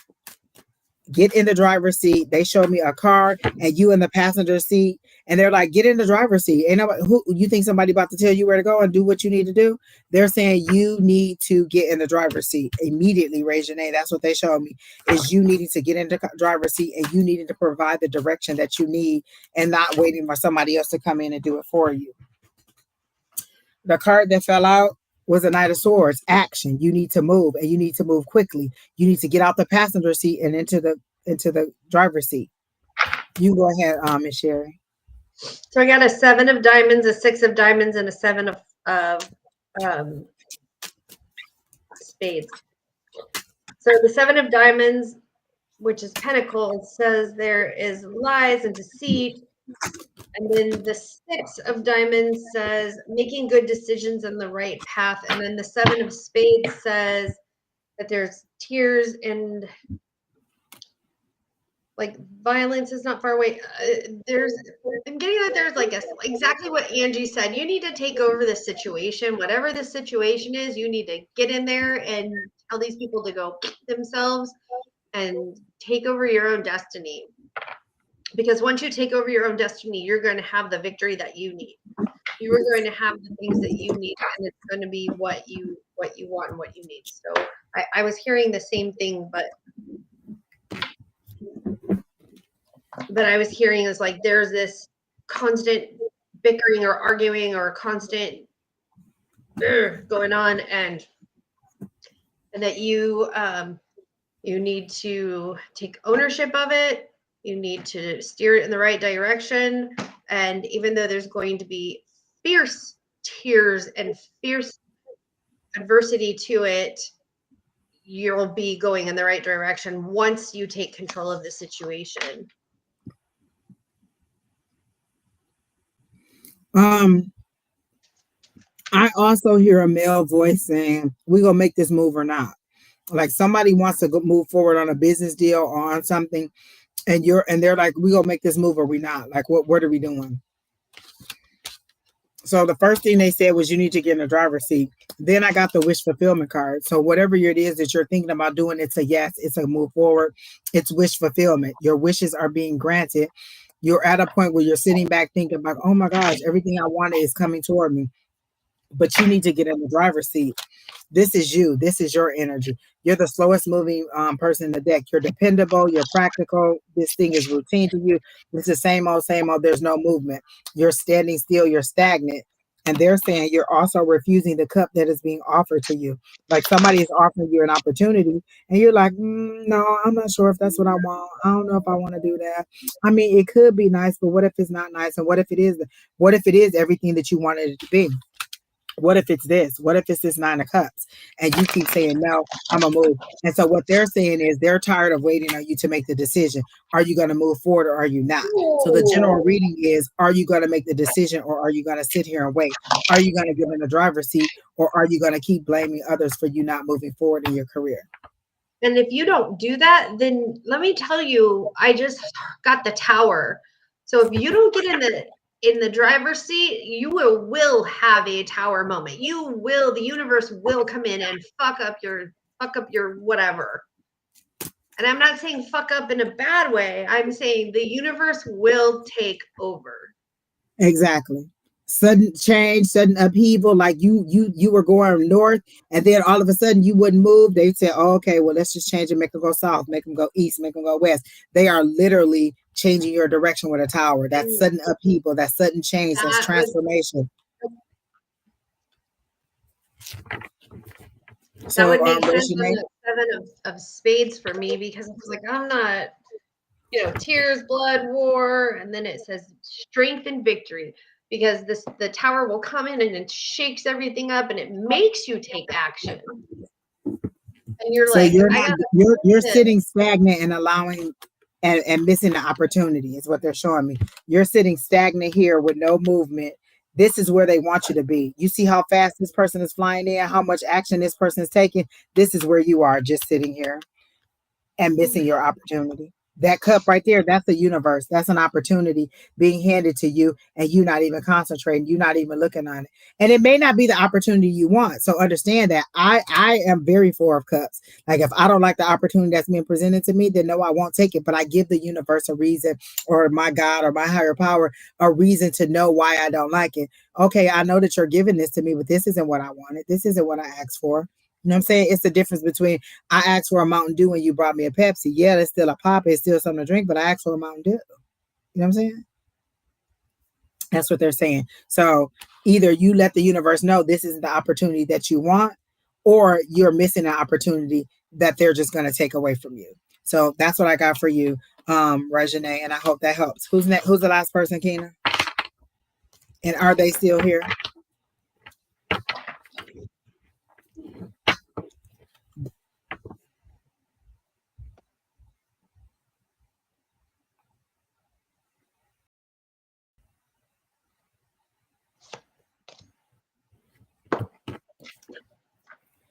Does Franklin know that she loves him? Are you getting a no? I'm getting a yes. I'm getting a no. Are you hot and cold? Like, are you like, because in this situation, I feel like it may be a hot and cold thing. Like, sometimes you seem like you love them, sometimes you don't. Sometimes you seem like you want to move forward with them, sometimes you don't. Like, oh my gosh, I think I like this person, I think I don't. Like, I'm not gonna make a comment, but Do you you know, love him I mean, loving him and being in love with him are two different things. So were you asking if does she he says, know does he know that I love him? Like, am I expressing to this and person I'm in and enough? I took it as like love, not in love. So does he know that you're Oh, in love with him? No, he does not know that you're in love with him. Does he know that you love him? Yes. He does know that you love him. But does he know that you're in love with him? but you know how you find that information out? You ask. The last Well, situation that I was in where I was talking to this guy, I thought it was clear that I wanted it to be more than this, or how I felt about this person. And then a whole year later, after we had been done and broken up and we were reconnected again, this person was like, I didn't know that you felt that way about me. I thought that I was communicating to this person in a way that he could receive that information. And he said, no, he didn't know. So sometimes it's just about having that conversation. Coming to me isn't going to clarify things with him. It's just going to make you know. And so just because you think that you're giving it to that person in that way, like your love language may be, I cook food for you, I clean the house, I have sex, I take care of the kids, I do this, I do that. That may be your love language, but his love language may be, you know what, you leave me alone and let me watch sports, and you don't bother me. You got to find out what each other's love language is. Coming to me isn't going to help your relationship. So in this situation, no, he does not know that you're in love with him, but he may know that you overall love him. Like I can love somebody and not be in love with them in that way, and they know that I adore them. Like I gave you the perfect example.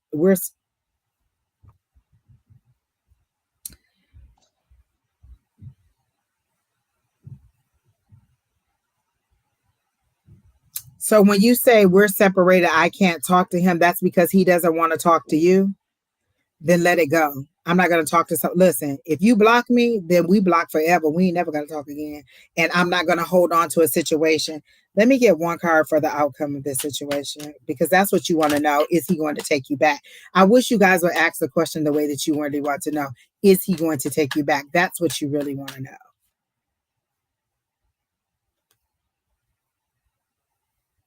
What? You're separated. He's passed. What?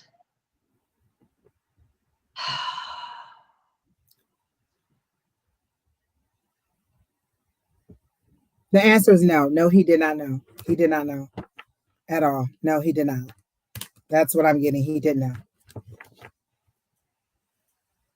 And now you're having regrets about it. And so, no, he did not know. I'm getting no that he didn't.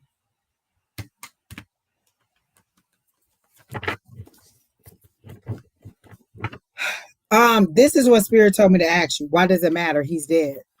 And not to be harsh, but why does it matter if he knew that you loved him? He's obvious. Okay. What they're saying is you are having some regrets for some of the things that you did in the situation. They're showing me like a long-term illness or an illness that took a long time, and you may not have been the most nicest person in the world. And so you want to know if even in the way that I treated him, was I nice to him? I mean, does he understand that I loved him, even though I may not have been the nicest person in a situation? Like, you know how maybe you have an ailing, oh, you believe you guys are eternal? Oh, okay. Well, then there's only one way to see. You know where he at. Maybe you need to go and ask him. Like, this is what they're saying to me. You're not living your life in the present because you're so stuck on the past. Live your life in the present. You cannot make up for those past decisions. You can't live your life in the past. You need to move forward. If this person is deceased and you did not treat them the way that you need, because there's a reason that you're coming to me. You're not telling us, but there's a reason that you're coming to us and asking if this person knows. So either you weren't exactly who you've been thinking back on it. Well, did he know I love him? Did I treat him the way that I was supposed to? Was it a sudden death? Was it something where this person isn't aware that I love them because I didn't treat them the way that I think that they needed to be treated? And so now you're coming back to say, well, in the afterlife, does he know? And I gotta know. To do. Okay, so when people pass, and I don't mean to be like curt and rude and cruel about this, but when people pass and their souls are moving on, they have other things that they're trying to learn too. One, they have to learn that they've passed. Two, they have to learn what it is like to be in that dimension. And then they have to learn, like there are things that they have to learn. Are they somebody's spirit guide now? Are they somebody's guide? Are they somebody's are they somebody's Spirit is asking me, why didn't you ask that question? Why didn't you say, does my late husband know that I am that I loved him? Why did you present the question in the way that you did?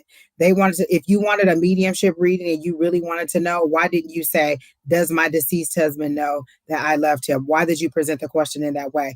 There was something about the way that you presented your question, and they say that you're very detailed. So there's a reason why you left that detail out and did not tell him and presented him like he's a person that's alive. I'm thinking that she wanted to see if we were legit. Well, just Spirit legitimately told me no, that he doesn't know. So that's the answer. And that's what they're showing me. Like, they're showing her in the Seven of Swords energy. Like, there's a reason that you presented that question in that way. There's a reason you didn't say, hey, I want to know if my deceased husband knows that I love him. You did it that way because you wanted to, you were omitting that information for a reason. And this is the same thing that's going on in your relationship. You omitted, there are things that you didn't do in the relationship, and now you want to know, after this person is gone, did they know what I meant or how I felt? There was a reason that you presented the question that way. Spirit is telling me there's a reason that you present that question that way, and you omitted that, because most people who want a mediumship read from their person, oh, my such and such passed on, I want to know if they know that I love them. I want to know if they're still around. You said, I want to know if Franklin knows that I love him, because you wanted to see, because you didn't want us to know that he was deceased, and you wanted to see if we could tap in like that. I mean, you got what you paid for in that situation. where spirit is telling me that no, he didn't, but it's because this is the way that you played out your life. You're calculating in that way, and that you try to set up a situation and see if they'll fall into your trap, and it doesn't. And that's the way that they, and I don't know you personally, so I'm only going by what spirit is telling me, but you calculated some things that didn't work out that way. And now you're wanting to know if this person actually knew how you felt because you didn't communicate in it that way. And so that's what I'm getting for this situation. I hope that you got the answer that you wanted. We've been on almost 4 hours, so I'm going to go ahead and end this live. Thanks everybody for tuning in. You all have a great night. See you all next week. Again, Monday, Night. Shauna will be on. All week, somebody else will be on. It was nice meeting you, last name Perry. I hope that you come back. And I hope that you got the closure that you need. But I also hope you got the understanding about presenting the question in the way that you really want to know the answer. Like we could have went straight into a mediumship read had you presented the question in that way and got it. But we had to go all around the mulberry bush. But they were saying that's the way that you present your life, or that's the way you live out your life. And then you want to go back and see if it was presented in a different way. So, all right. Have a good night. Thank you.